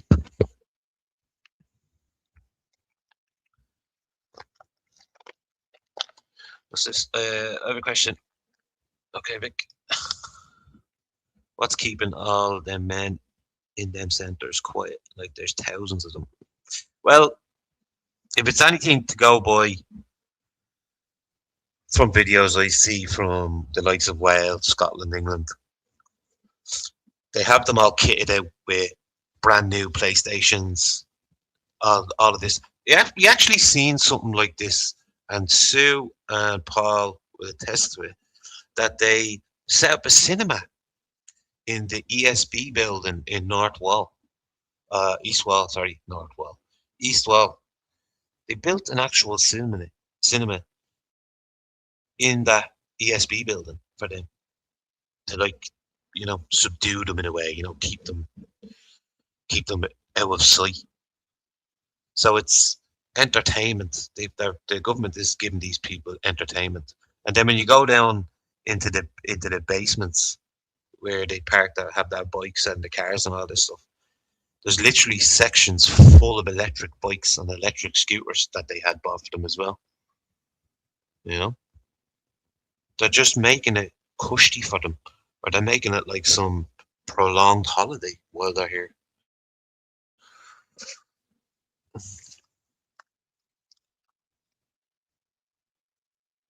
And you know, some people will say, well, do you blame them? Do you blame the migrants for, you know, not taking advantage of this? They're getting everything handed to them. My answer to them is just, well, I disagree with it, because as long as I can remember living in Ireland, we've always had people, Irish people, that have been through some hard fucking times. The homeless people as well, the hard times. And the government never bent over like that for these people. Never. I can't remember. The only stuff that kind of happens is the things like Apollo House and all, but that's people from the areas. That's led by the people from the areas. Nothing to do with government or anything. So there's sheer lack of caring for people who need help for all of those years, and then all of a sudden to turn around and go, yeah, welcome. Even encouraging. I seen a video earlier where they're, and this video is from like 3-4 years ago, where they were encouraging them to come over here and offering them 5,000 euro to come to Ireland. You know? Of course, you'd Roderick O'Groom were there, sending out his tweet in so many different languages to all come here.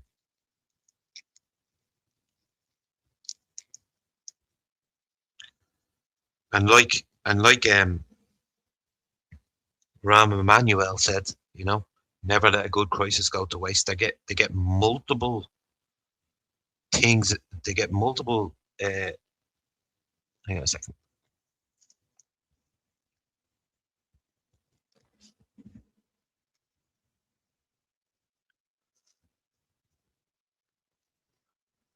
It's just rolling the smoke there. What was I talking about? Shit. Someone said Whitney Webb there. Whitney Webb explained that allegedly all the money that is given to Ukrainian, a percentage of the money goes back to the ones who gave it to them, getting their cut. Yes. Well, the government have turned around and said they're cutting the funding for what, 16,000 of them? Was it there's 16,000 of them or something like that?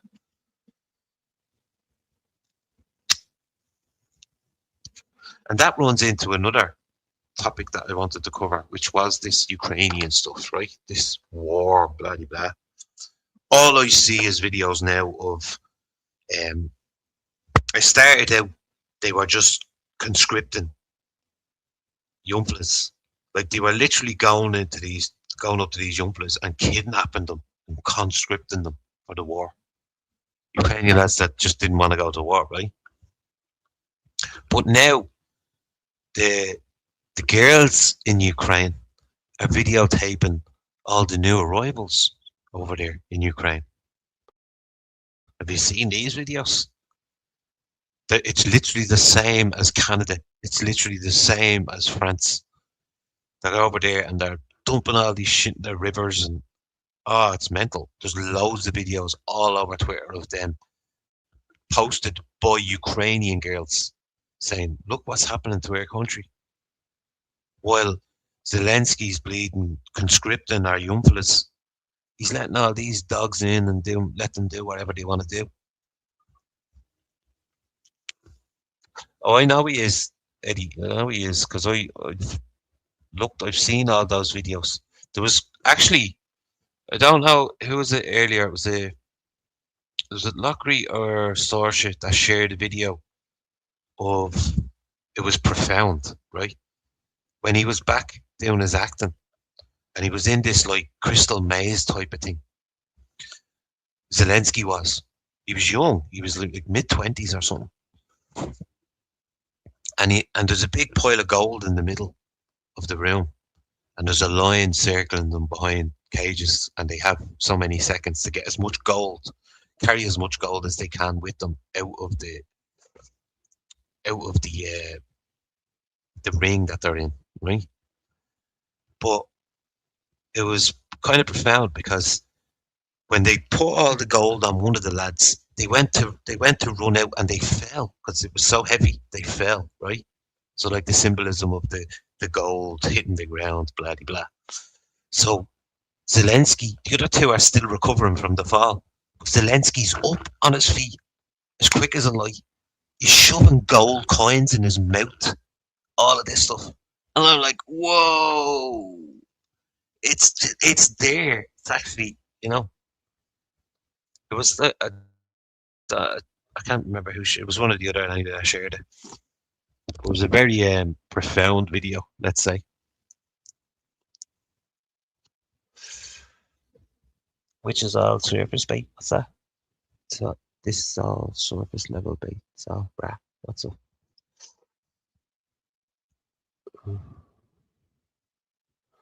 Well, here I've looked into it a bit, and it was the it's this actually here. I can show you. I have it bookmarked. I call it the Greater Israel Project. But if you want to see a map of it, there it is there. How do I share screen again? Share screen. This one. Boom. There you go. Right from the tip all the way up to the border of Russia. That's what they want.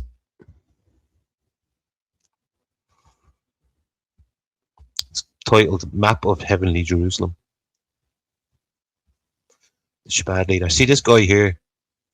I've seen so many important people bow in front of this guy. Like literally kiss his hand, you know?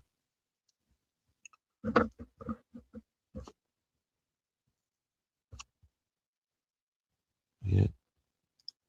That's that one. Oh, I didn't add it to stage. Hang on.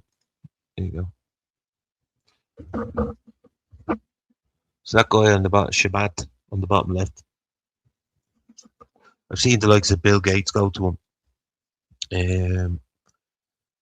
But I can't remember which guy that he met with, but he was adamant with him and wanted this person to usher in the Messiah. He's literally on camera saying it, you know. He's literally saying it to the guy, you know. He's handed out notes to all these people, or silver coins, or whatever it is, to all these people that are going by him. And I don't know if it's Gates that he says it to, but he's like, "You're going to help us usher in the new Messiah." Mad stuff. That's deep, that stuff. Yeah, and they openly say it now. They openly say that. New World Order. Now because I said it once, and I'll try to only say it once, But if I leave this, I'm gonna leave this live up, and I bet you they put the Wikipedia for that under it. I bet you. Yeah, all you have to do is mention that word, them three words once.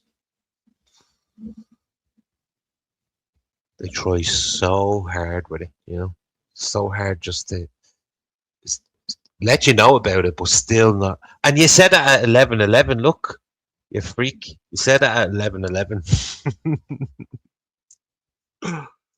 Yeah, Chabad is. Yeah, he's deceased now. Yeah.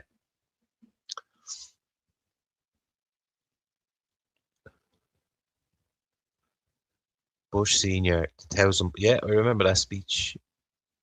Bush Senior. Um, Paul says these centres are like factories, high turnaround. They had a 5 minutes, then new load arrives. Once they house them in an area in the centre, they then get homes in all area houses in HMOs. Well, I'm sure you've seen a video of a house near my area, and yeah, that got like graffitied out of it and all. The lot. Wasn't me, guards, if you're listening. I have an alibi, but that's what happened to it. It was the climate change, blew loads of stuff in front of it and ripped up the garden and everything. They put Wikipedia warning for R2 and Arctic theory dismissed by science. Well, as well as that, with this wiki, right? We all know there's certain things up there you can still edit yourself. Do you know that way? But you'll notice when there's certain individuals that they protect, all that stuff that came out about certain celebrities, people are going in and editing their wikis, and they eventually just start locking them all down. They start locking every one of them down that had anything that were being edited, And unfortunately, when you use the likes of ChatGPT, there's another two that do it as well, but they're pulling sources from Wikipedia. They are. Them AI programs. They're pulling all sources from Wikipedia.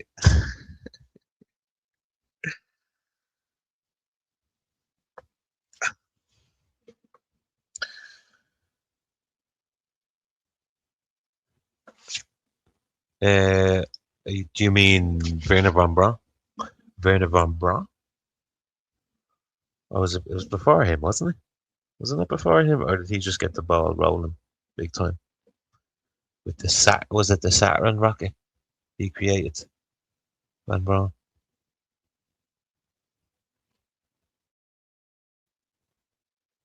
But with Werner von Braun, right? He have on his gravestone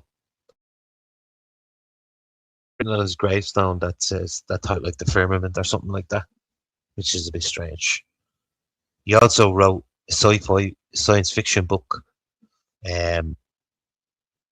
Space Relations.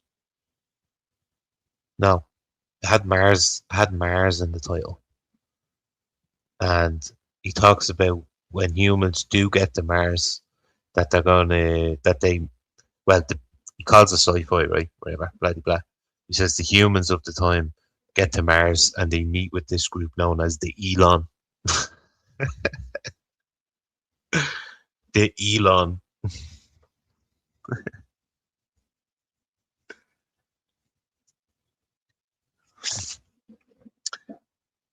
Yeah, I remember I went a bit deep on Van Braun. Like he had a few assistants in his time over here.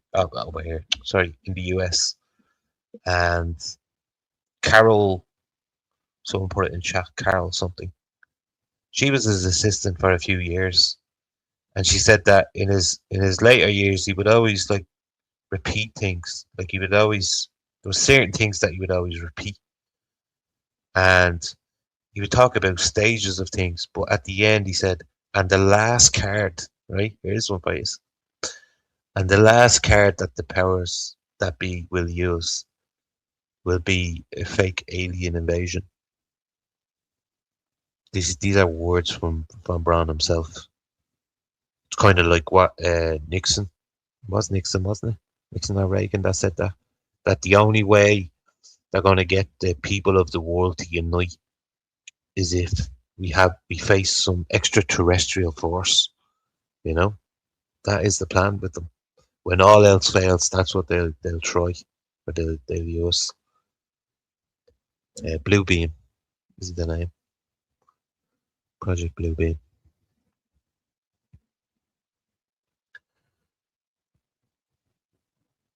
Did he? I didn't know he wrote one about the moon and making big residential spaces.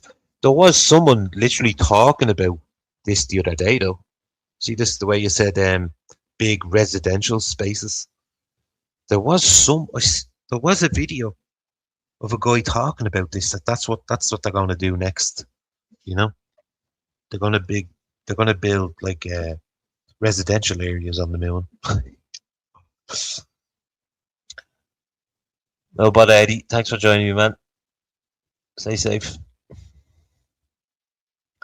Yeah, that's the plan. The fake alien invasion.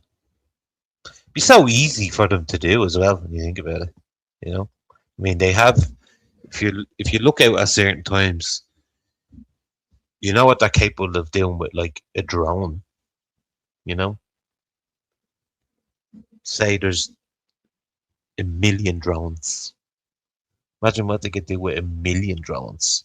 I mean, you've seen videos of the Chinese doing it now, where it's like they're sort of cancelling out. Well, they won't fully ever cancel out fireworks celebrations in China. That's just a given. Maybe down the line somewhere, but they've started replacing them big events of fireworks. They start replacing them with drones, and they like get in the shape of a big dragon and go through the air and all this stuff.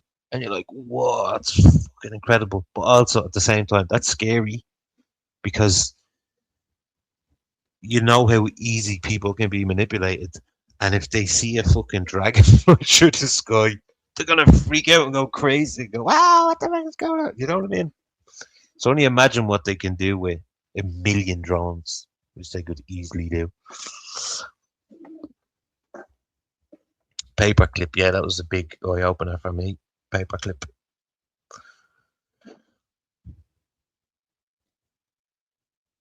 Yeah, sure. I've seen Vic. I've seen them do like short videos for conference type things, and you play them in the background, and they're showing you the capabilities of these drones, right? And your man says, "What if we had the capability to take out a target in the middle of an apartment block and only hit that one target?" And people are like, "It's a bit far fetched, but come on, enlighten us." And he opens up his hand, and he has a little. It's about the size of. It's about the size of a Cadbury's cream egg, right?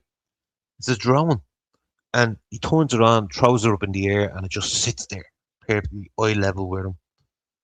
And then they're linked up to his glasses that he has on, and he points the vision at the target dummy, literally in between is the dummy's eyes, and the drone just flies straight for it, and it impacts. The shot goes off on impact, so it's literally to pinpoint. That's some scary stuff. That.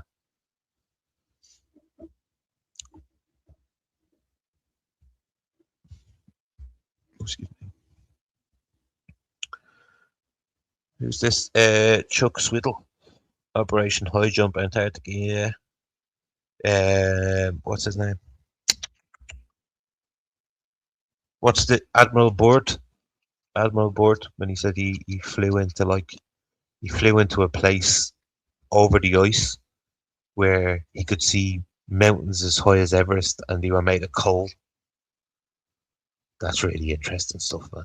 High Brazil, yeah, I've looked into it. Do you know what actually made me first look into High Brazil was a program about aliens, right? Hear me out. Well, I don't believe that they're aliens. I believe that they're some sort of like demonic spirit, or what's the other one I'm looking for? they can like phase in and phase out, you know, this type of thing. But yeah, I was watching one of those. It wasn't Ancient Aliens. It was another one, like a talk through with your man with the mustache where he does the voiceover, and they talk about an event that happened in England. Can't think of the name of the camp that was at, but it was in England, and the lads that were overseeing security on it, seeing something land, right? And one of them went over and he touched it. And when he touched it, these numbers got embedded into his head, right? Where this is how I first came across High Brazil, by the way. He wrote them down, and sure enough, the coordinates went right to there. Isn't that a bit strange? Off the coast of Ireland, there's supposedly an island under there that had really advanced technology and stuff like that. That's how I came across High Brazil, yeah. I follow an American YouTube channel. One of the women that comes on this panel said she was abducted by aliens. She's a bit doolally, but she is convinced and said they were green.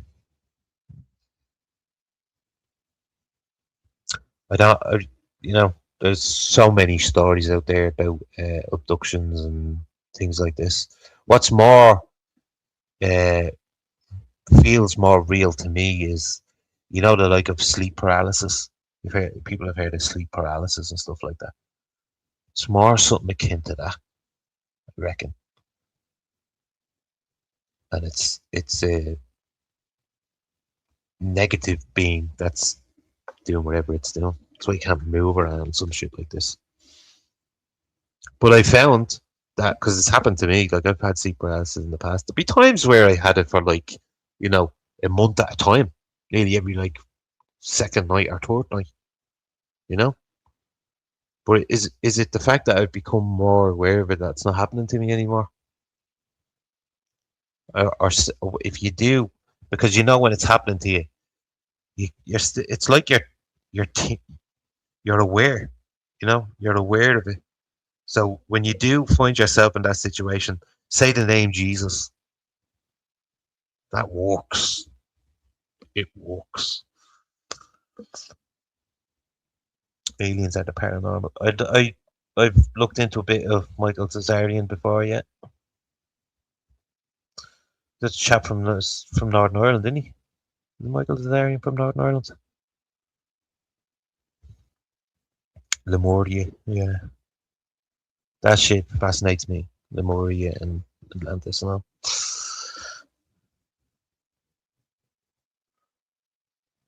Oh, we have an Egyptian princess buried in Kerry.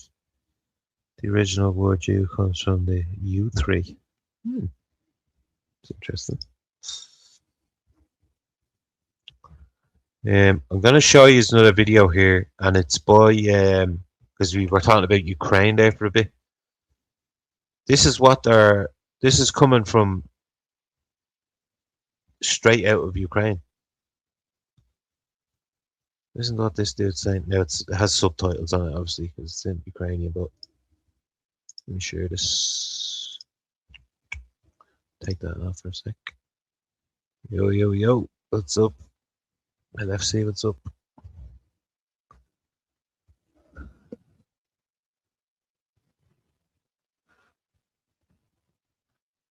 What is it? What's that? What's that little emoji? What's that? Graham calling?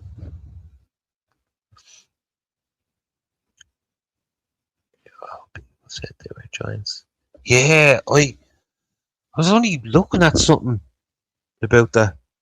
There are certain videos still circulating about that, which was really, you're right to say, really bizarre. The shopping center there in Miami, where I don't know, there must have been about 200, 250 police units there, and they were saying that it was supposedly just for some teenagers that started a fight within the shopping mall. I mean, really, 250 units for a couple of teenagers fighting? Nah, I think you're lying to us. But yeah, have a listen. Have a listen to this. This guy. He's from Ukraine. I'll mute myself. On here, so you don't hear me dog scratching away.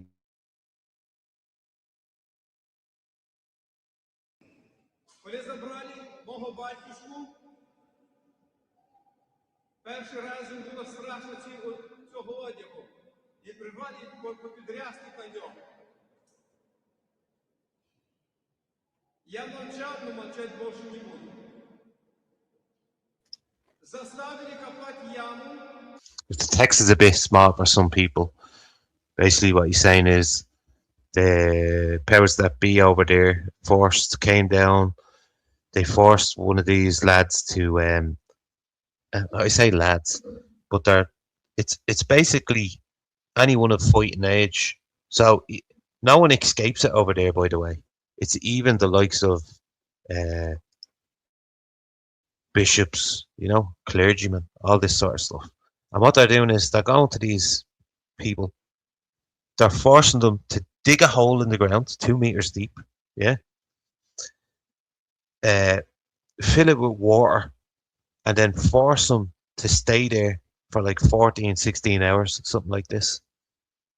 This is all part of their tactic for conscription over in Ukraine at the moment. And it's becoming more and more frequent. But he's saying that if they're still hanging out, if the people are still persistent and saying, no, I'm not signing up just to go and die for you, they're sticking sewing needles in behind their nails. It's like, oh, even hearing that, all just to make them sign to say that they'll go and fight in the war. It's one of the most evilest things I've ever witnessed in my life. How are you, Frank? What's the story?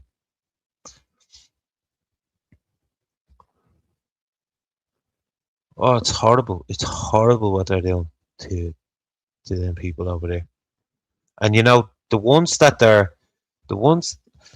someone said there was like 110,000 Ukrainians in Ireland, which I don't know. I can't say for sure. Like 110,000 plus, maybe a few thousand more, something like that. But they're talking about in the mainstream that they're cutting everything to 16,000 of them. So what now? Those 16,000 now go back and they become fodder. That's what happens to them. They're going to do whatever it takes to stay here. Even though some of them are over here flashing it, I hate these people that come over and just flaunt it. Like the other ones, like the Africans with the passport and all that. I can't stand videos like that, but,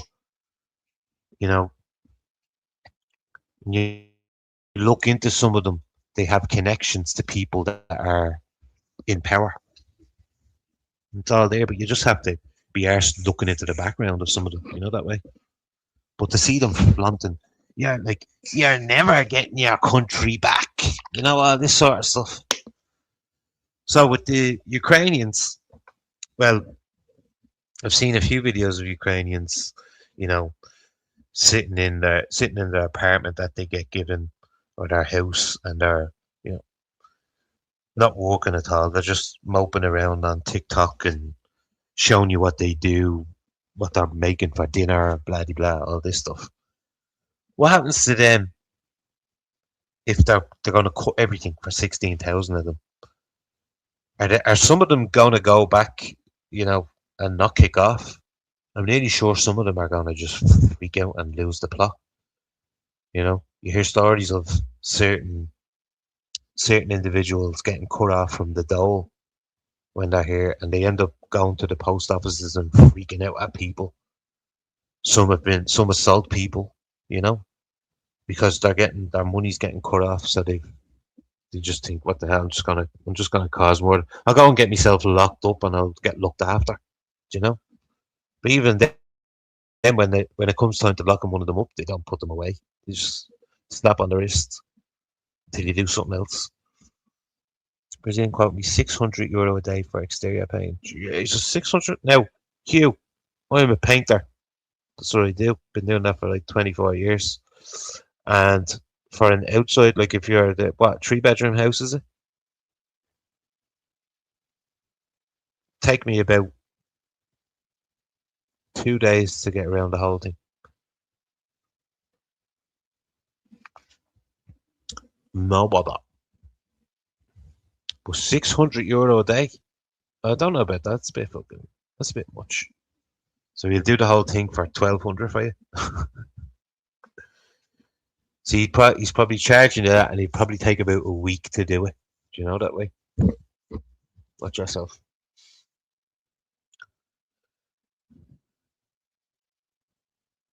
Ireland is already fascist, so we must embrace fascism.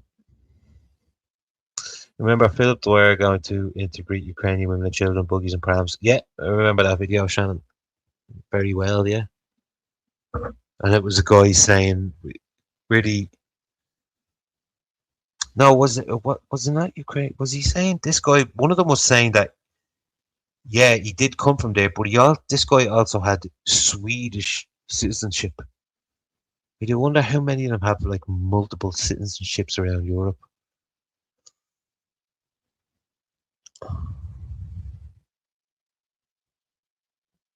$2,400 at least 4 days. He said, "Well, there you go." But if it was in, say, 3-bedroom average gaff, if you have a gaff, sorry, if you have a house either side of you, it's even quicker because it's half the house already. You don't have to look after.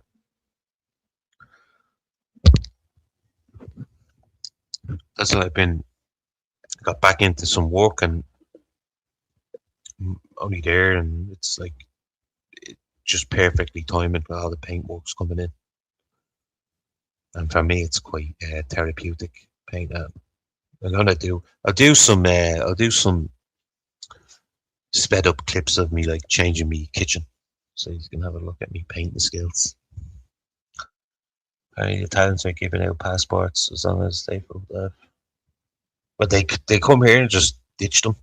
What was the man Collie said that they were clearing out the drains nearby the airport, and it was just all passports and all these types of ideas. If they get rid of the Ukrainian people, they'd look to replace them. I'd rather have Ukrainians. The third world migrants. Yeah, but it's like they're, the way they've done this thing with the EU, and it's like free movement across, blah, blah, blah. So they just have to get into one of those countries on the eastern side, and they're straight over. That's why I hope, I pray that we get the feck out of the EU. Just get out of it. Just have nothing to do with them. If people can't tell how evil they are by now, they're bleeding lost.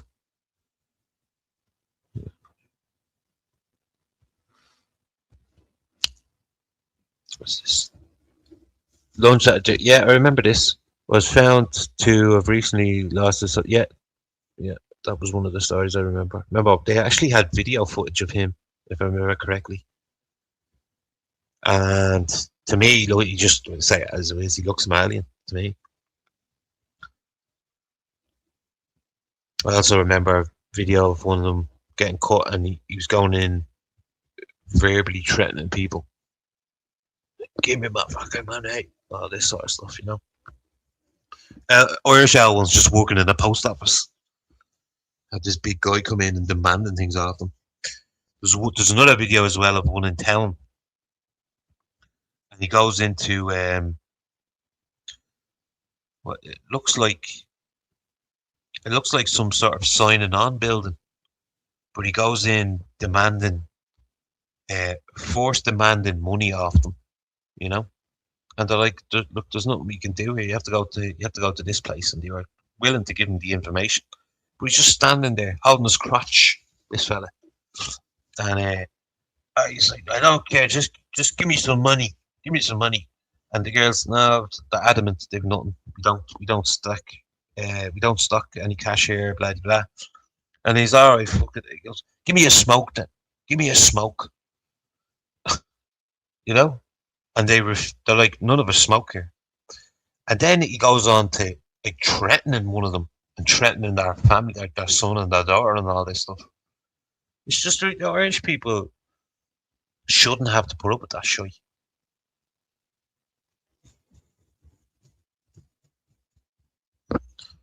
Yeah, get the feck out of the EU. Close the borders. And then there was the black lad running up Wicklow Town in the nip a couple of months ago. Was that outside like a? It's actually outside the police station as well, or a guard station. That one. You don't think it would do any good? Better bringing it back to the EEC, the original international organisations we joined. The economic side of it. Remember, they sent that man over here. You remember they sent him over? Ugh, so many fucking names, man. But I just remember that he came over and he was basically telling the Irish government what they were going to do and not do financially. You know, who are these people that just come into our country and just the government just bend over for them?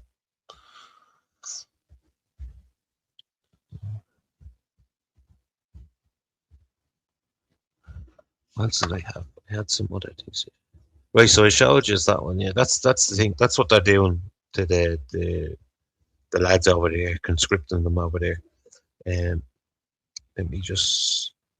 Oh, it's grand. I don't have to. I found out something new. I don't have to close out Twitter and not hurt your eyes with me scrolling down.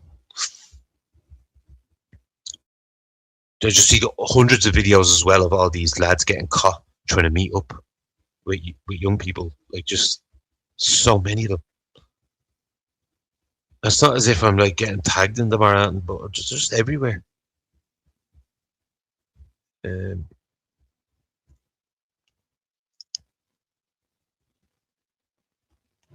there was this guy here. I'm gonna show you this one. This here, right? You see this? Shane Coleman. Now I did look him up before. He's known by the. I knew him when I seen him. He's known, yeah. This guy. Did the screen change there when I did that? Hang on. No, because I didn't change the bleed screen. Anyway, Shane Coleman wrote this article here, and you remember when there was all this craze about claiming the flag back? Remember, there was a little craze about it for a while, and then it kind of faded away. But out of nowhere, I see a post here, the Business Post, talking about Shane Coleman saying, "We must reclaim our national flag from those who would use it to sow division." Okay. Now this, like, I did a video on it with a voiceover, but this is why I love the Irish, right? Mr. KF Never Give Up, tricolour at the end, says, "To sow division," he said. Yeah, about that sowing of division that he speaks of, let's take a quick gander at some literal examples of division and outright discrimination which was vindictively carried out by the Irish MSN and the Irish government establishment, shall we? So here's some of the other ones that they had said to people or forced on people. Words like this, like minister declaring war on the Unjabawaki, you know? Talk about division. Yes, we should ban Unjabawaki children from our schools and cut off their child benefit too. Now this is another guy who likes to flip-flop. One week he does on his shows, he sounds like he's all for Ireland, yeah?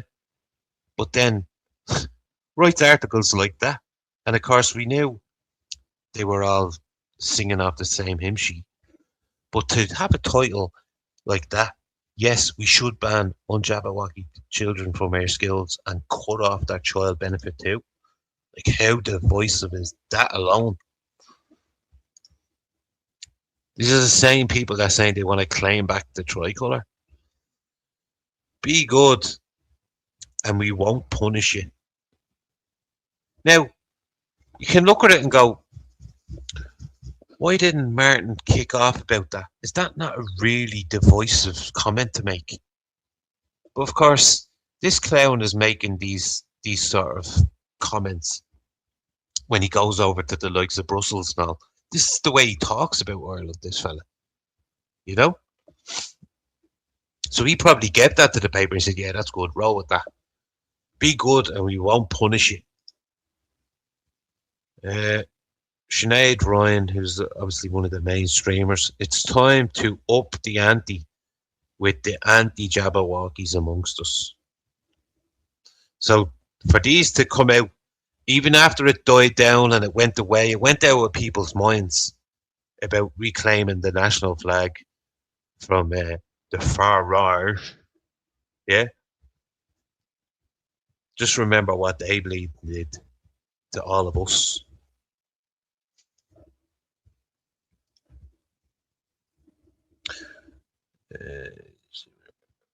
Yeah, exactly. Well, they're the types of words that he would use. Yeah, mongrels. What's the story, Mars Bear? What's the crack? Yeah, the IMF is up there, all right. Well, as well as that, Vic, I keep telling people about if they were to look at charts or any statistics done around the Jabberwocky and where it was administered around the Republic of Ireland, you'll find that Waterford had the biggest uptake, and I think that was because like students, there's a lot of students down there, isn't there? You know, and it's probably around the time of there being some sort of major course on or something like that. But Waterford was the biggest uptake of it, but it also had the highest excess passings of people. You know, just take that for instance. Say that to people. It's like plant that little seed. Just go and look at it. Just tell them go and look at it. Why in the county with the most uptake of the trial Jabberwockies do we also have the highest uptake of people being deceased, or excess passings, should I say? The excess part.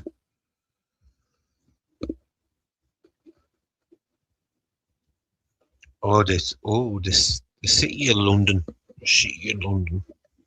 The London within a London. You're talking about that one? It's marked by 4 red dragons. 5G Waterford. Do you know they're putting them around down the bottom of my road now? They used to have certain cameras, right? So the road that goes beside me, it's like a shortcut from the motorway down to the biggest Tesco's in the area, right? And up the top, if you go through my shorts, you'll see a video where I cover the top half near Prizewood. And there's these poles that are there, and I swear to God, they're just so out of place. And they literally only put a fresh electricity grid over there. And then these weird big poles sprung up. And a bit of the equipment fell off of one of them, and I got it on video. Go through my shorts and you'll see it. It's like it looks like in the shape of a microphone. It's the weirdest thing. Now they're putting them, like I said, because this road where it is and where it leads from, they had cameras, so they had like 4 or 5 cameras down that road. They're getting replaced now. They're going to be putting them poles in. They're going to be putting those poles in each place that they had the cameras previously. Updating their technology, huh? People got used to having, say, they knew where the cameras were on certain positions down that road, but now it's like gonna have these big eyesore of big steel poles. Like they're just big, massive steel oval-shaped poles. No design in them, just there. It's like the stiffy on the livery without the pointy bit on the top. Horrible looking things. and dangerous as far as I'm concerned. I seen one of them born before, and it was like the blackest smoke you ever see in your life. Like the blackest of black smoke when these things born, wherever the hell is in them. Was it bright red poles in my area? Should be green. What was this? It was a fake story. They copied and pasted it to try and present the fictional.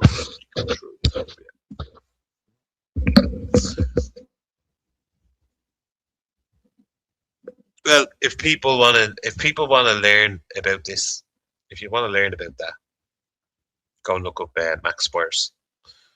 You'll know all about that. They used that on them, bastards.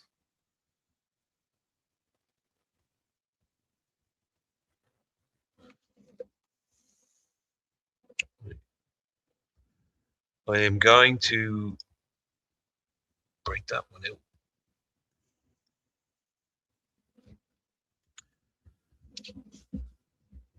Has anyone got anything that they would like to highlight? Something that you may have come across, something that to you has a lot of synchronicity. I found that a lot of things that are around synchronicity, it's like you open up new pathways of thought with synchronicities, because it's making you stop and think and be so to have some sort of like solitude, you know. Dangerous people in there, pal.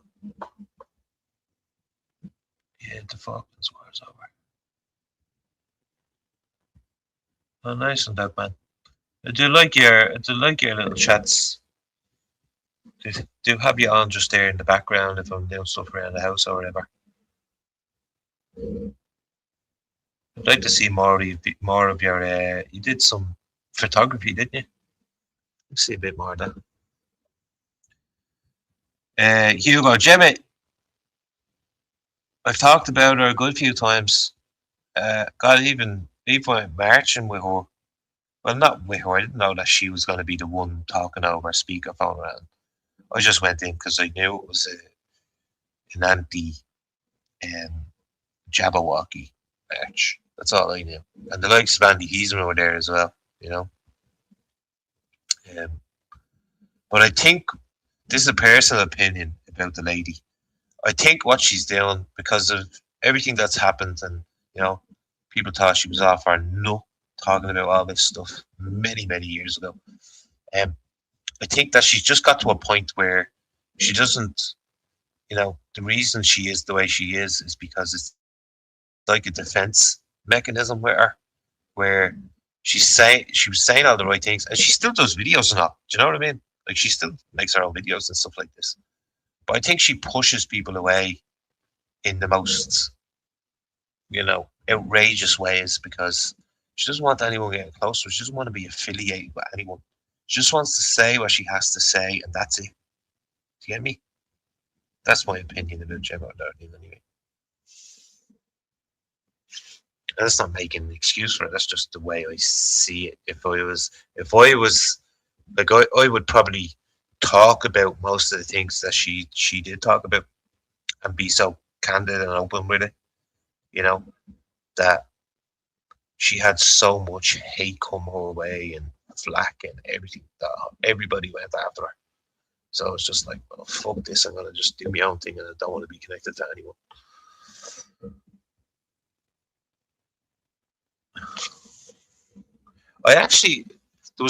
There was a few times where I'd been out, like outside Google offices with her, RTE, like that night in RTE, right? It was the weirdest thing. It was like before the Gardaí start protecting RTE really heavily, you know? You try to go up there now and you can't get past the front gates. But there was like at least 2 times that I can remember when we did go to RTE studios. And one of the times was when we got in to a little garden area in the grounds. And someone was playing a Bowron and stuff like this, all this sort of stuff. She gave a speech right in the grounds of RTE, in the middle of one of their little smoking areas that they had. But of course, that won't happen nowadays. Like, the guards will not let you, unless you have a pass to go in, they will not let you go anywhere near that building.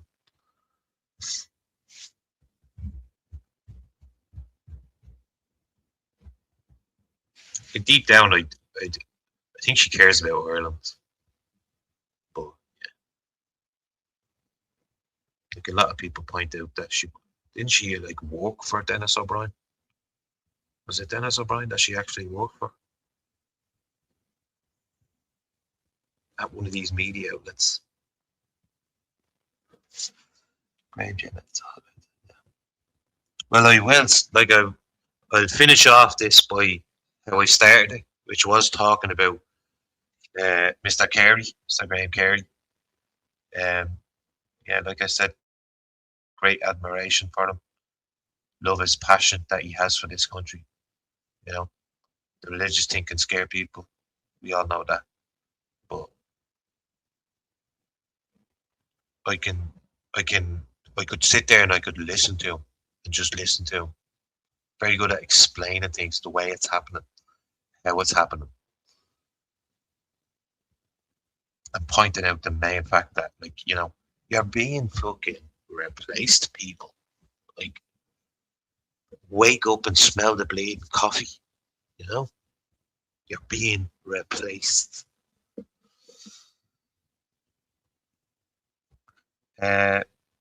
With all these cameras, why do we need insurance? Touche. That's a good question. Did she really focus on that? It was what was it? Like, didn't she like highlight the young girl that went missing? It was like, I hate to say it's like Madeleine McCann, but the little girl born, was it? She covered that and investigated that and all. And it was meant to be some Fianna Fáil or Fine Gaeler that was involved in it. What's this? If they hate us and it shows we hate them, and therefore we are hateful, and that should be given into our hate. Let's suppress our instincts from people who are robots. Yeah, but it's just going to get harder not to. Like I said, I don't like saying that word hate, because that implies that you want them to just disappear. Like, you want them gone. So I would use it very rarely when I'm describing something. But you have to admit, the longer the Irish government are doing what they're doing, that's all it's going to do. It's just going to lead more people are just going to fall into the hate aspect of it and just have pure hatred. Or what's the passage when men's hearts will go cold? Men's hearts will just go cold because of so much hatred that they're going to build up because they're being ignored. Genuine concerns are being ignored. What's this? Ritual show trial humiliation of an Irishman, placing him on trumpet up charges. He's not said any worse about Ireland than, say, Mr. Yeah, and that's a good point. And that fool's still out there. That Cannon fella, he's still out there. This fella got on his TikTok and was telling all the doctors and surgeons to go out and take their cars off them, take their houses off them, take their women off them. And he's still out there doing all this. I think they don't mind that, because they want a bit of the chaos. They want us thinking like all of them are like him. That's what they're using him for. They want you to think that all of them of their skin tone are like him, that Cannon fella. But yeah, the reason with Mr. Carey, why they went so heavy on him, Well, one, they're going to get this. They're going to get to use this hate speech thing, aren't they? That's what they're going to get to use out of it. But the one thing they can't stand what he did was in the Garda station in Finglas when all the lads went up there. I don't know, it was only about 200 of them, 250 of them. And to be honest, they could have taken over that Garda station if they wanted to. But it was just the fact that this one man made this happen. You know? So people out there can say, well, it wasn't just him that made it happen. But I've said to you, I've listened to him and I'd follow him anywhere. I'd follow that man anywhere. Because you know that he's number one. Like if you were to put the question to him, like Mr. Robinson in England, right? If you were to put the question to Mr. Carey, are you Ireland or Israel? Ireland, he wouldn't even fucking let you finish it. He'd just say Ireland. That's the way he is. That's who he is.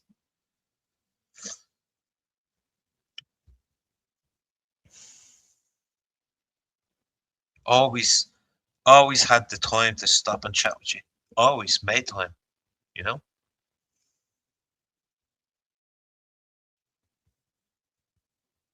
And I'm sure he was part of me being able to cope. Like I know, Eunice, if you're still here, I know you don't like, and some of you mightn't like Mr. Sheridan. But during the Great Whooping Cough, when they were forcing all this stuff on us, the propaganda and all, Mr. Sheridan and Mr. Carey were two people that helped me get through it. Exactly, so that it is. And I'd march anywhere with him.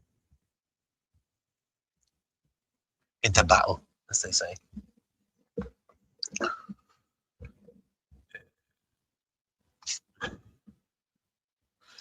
Well, I've been telling people, Vic, if the likes of the Garda, right?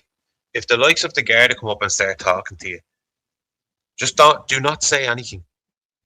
Literally stay silent. You could go a step further and just turn your back on them as well. But literally just stay silent. Keep your phone out and record. And they will have no choice but to walk away. You might get the narcissistic few. Like some of these buggers that you see videos about the fools in Store Street. For some reason, Store Street is like a hub for these narcissistical feckers, right? Literally don't say yeah. The ones that stay there and go, but just let you know, if you stand here, you're breaking code 8 or whatever, all this malarkey. Literally start walking if they say that. They can't stop you if you go to move away from something. You're not guilty of anything, because the second you start talking, you've opened a contract with them. That's how they get people. Many a times I've been at marches, right, and the guards will always be trying to get to the young lads and say, "Do you understand what I'm saying to you? Do you understand me? Do you understand me?" And there's been a few times where I said, "Lads, don't say fucking nothing. Stay silent. He's trying to get you into a contract." And the guards just they give me the look and then kind of look away down to the ground. Because they know as well. They know I know. Don't say a fucking peep to them. Nothing.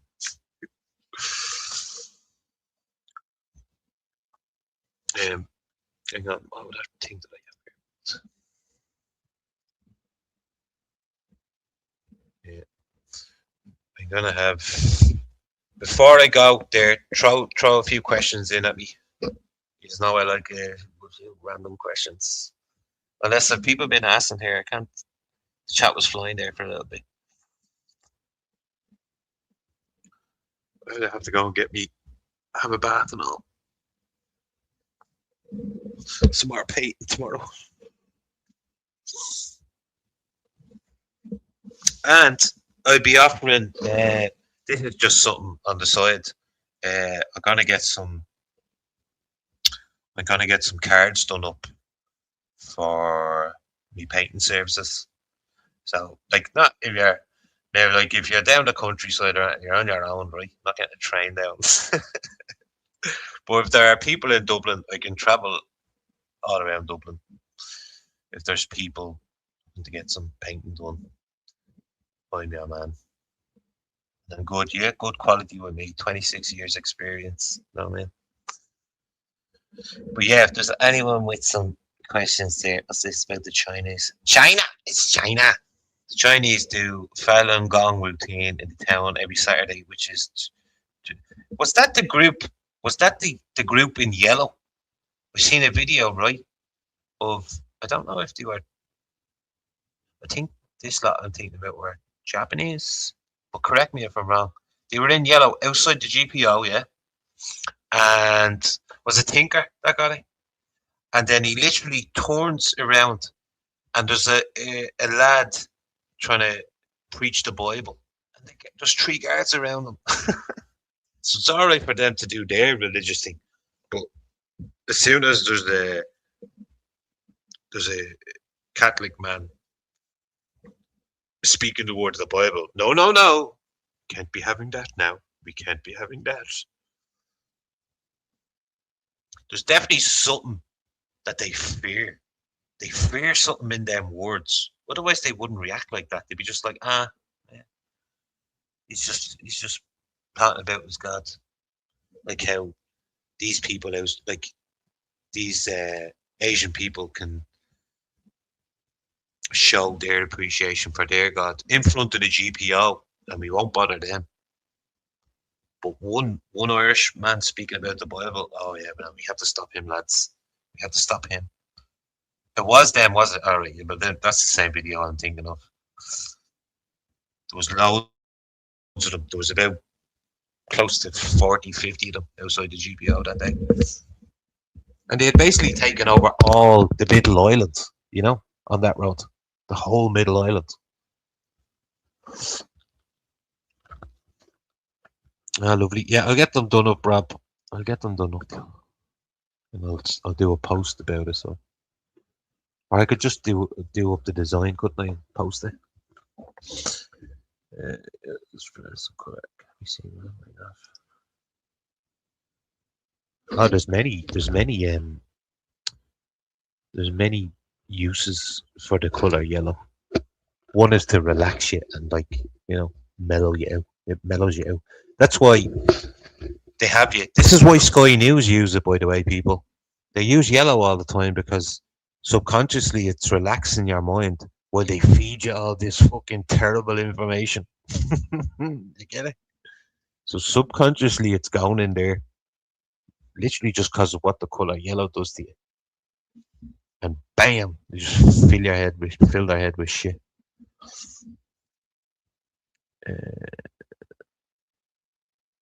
Yeah, but there you go. Yeah, and he wasn't using the speaker, was he? He was just standing there, raising his voice a little bit so people could hear him. That was it. The yellow flag means quarantine. I know they use blue and yellow. See, they use blue and yellow during the thing. Blue and yellow, Ukraine. But there's so much to it. So once again, it goes all back to the symbolism of things. Yeah. Also improves memory recall. Oh.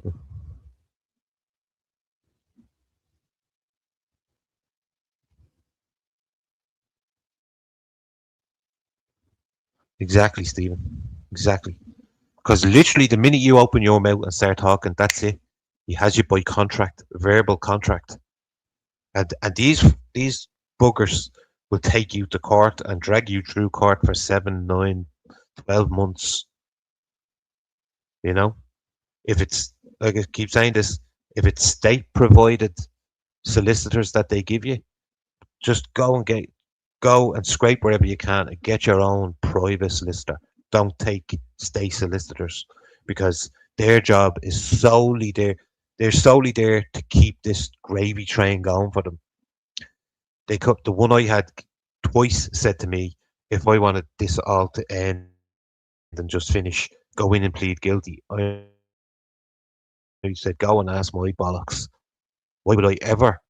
One, why would I ever plead guilty?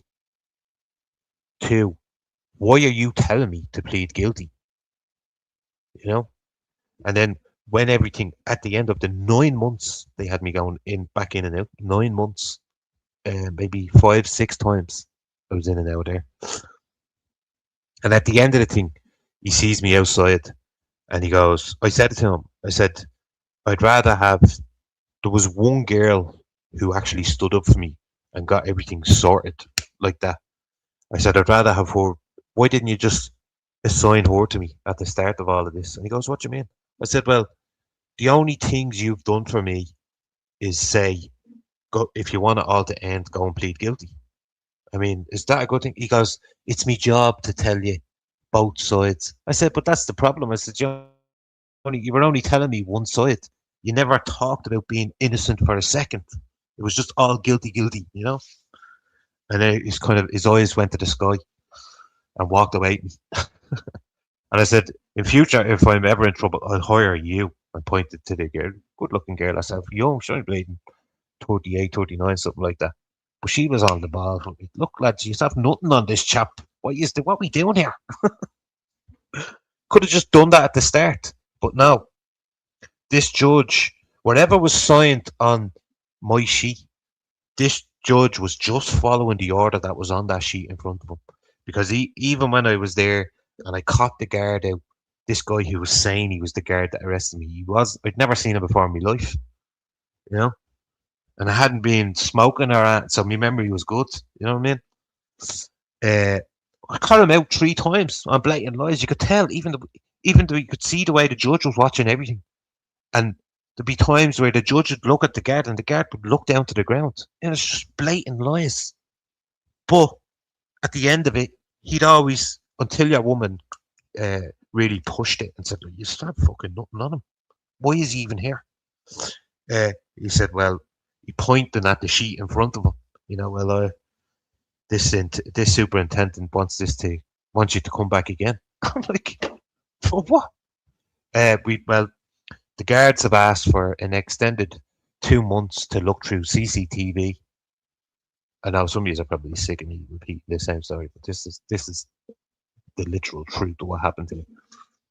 So I was like, all right, and I'm like, well, they had 3 months. Could they not have done it in that bleeding time frame?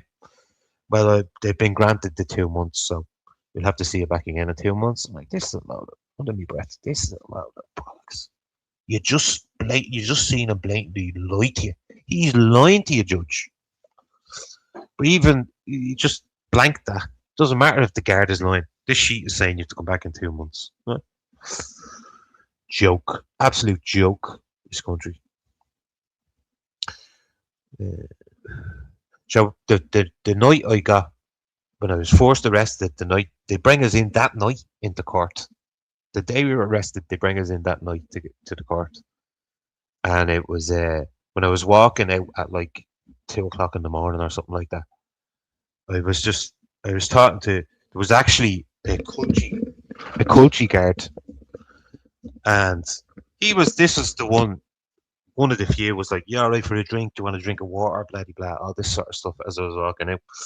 And I was like, no, I was like, how can I make this stop? How can I make all of this stop? Because when it first happened, it was very fucking real and a little bit frightening, you know, to have this court system come down on top of you and tell you where to be, when to be there, you know, all this sort of stuff. I said, how do I make all this stop? Is there any way of making this stop like tomorrow? And he goes, yeah, just come back in and drop a few 50 notes in a brown envelope and put it in that box over there, you know? And you might say to yourself, well, he's joking about it, obviously. But that's how it fucking operates. Like, whether he knew or not, he was telling me how it all operates. You know? It's literally just, you can pay your way out of man. It's just like a conveyor belt. Keep this sort of system of money going round and around and around and around. Start charging people, finding people more and more. And even when you're in, I don't know how many people have been in the CCJ, but when you're in there, it's the most eeriest feeling. It's the worst looking building you've ever seen in your life when you're inside. Big circular top on it. It's horrible. And it's so eerie. I suppose that's what they want you to feel like that when you're in there. Like, it reminded me of the Do you just remember? A lot of people have seen Harry Potter, but the one when he gets summoned for using magic when he's in the Muggle land, when he's in their reality, they're not wizards aren't allowed to use that magic, but he uses it to save his cousin or something. So he gets brought up in front of all the judges, and when he's in there, if you look above when he's in there, right, and they have those dementors, that's exactly what the fucking it's exactly what the court system looks like when you're in there. It's like the mentors are all up there looking at you. You know.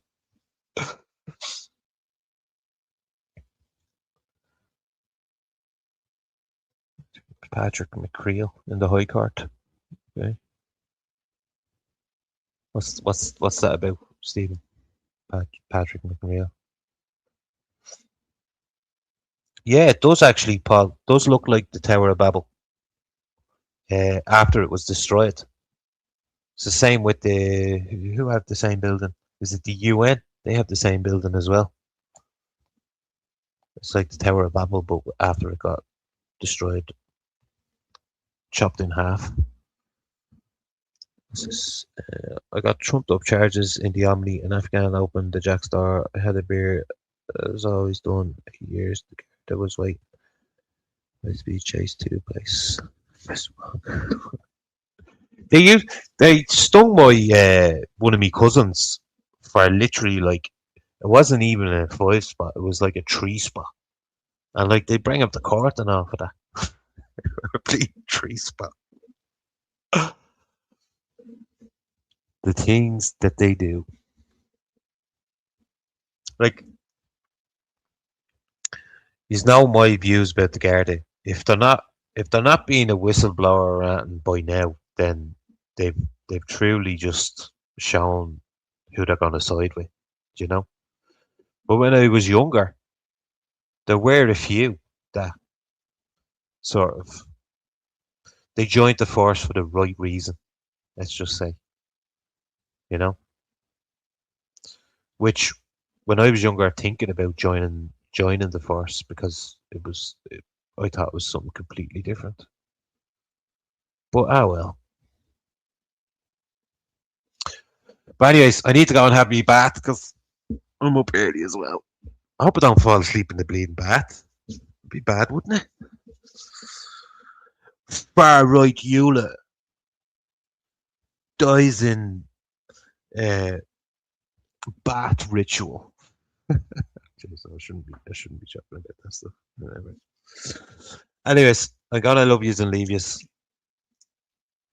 Thank you all for joining me. I know I jumped around a bit. I'll try my next one to be a little bit more structured and fully like I know each time I try one of these, I try to stay fully focused on Ireland. But there's always so much that's happening that I want to, if there's something that I find really interesting, I'd like to show you, So I always end up going this way and that way. But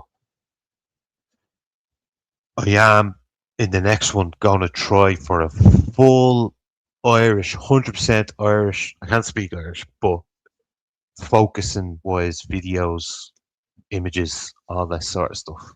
Because we need to bring our focus in on what we really want. And what we all really want is a safe and affordable country to live in. I'm sure you will all attest to that. But I love yous and leave yous. Have a nice sleeps. And yeah, keep an eye out for me videos and share and all that stuff. Shlán.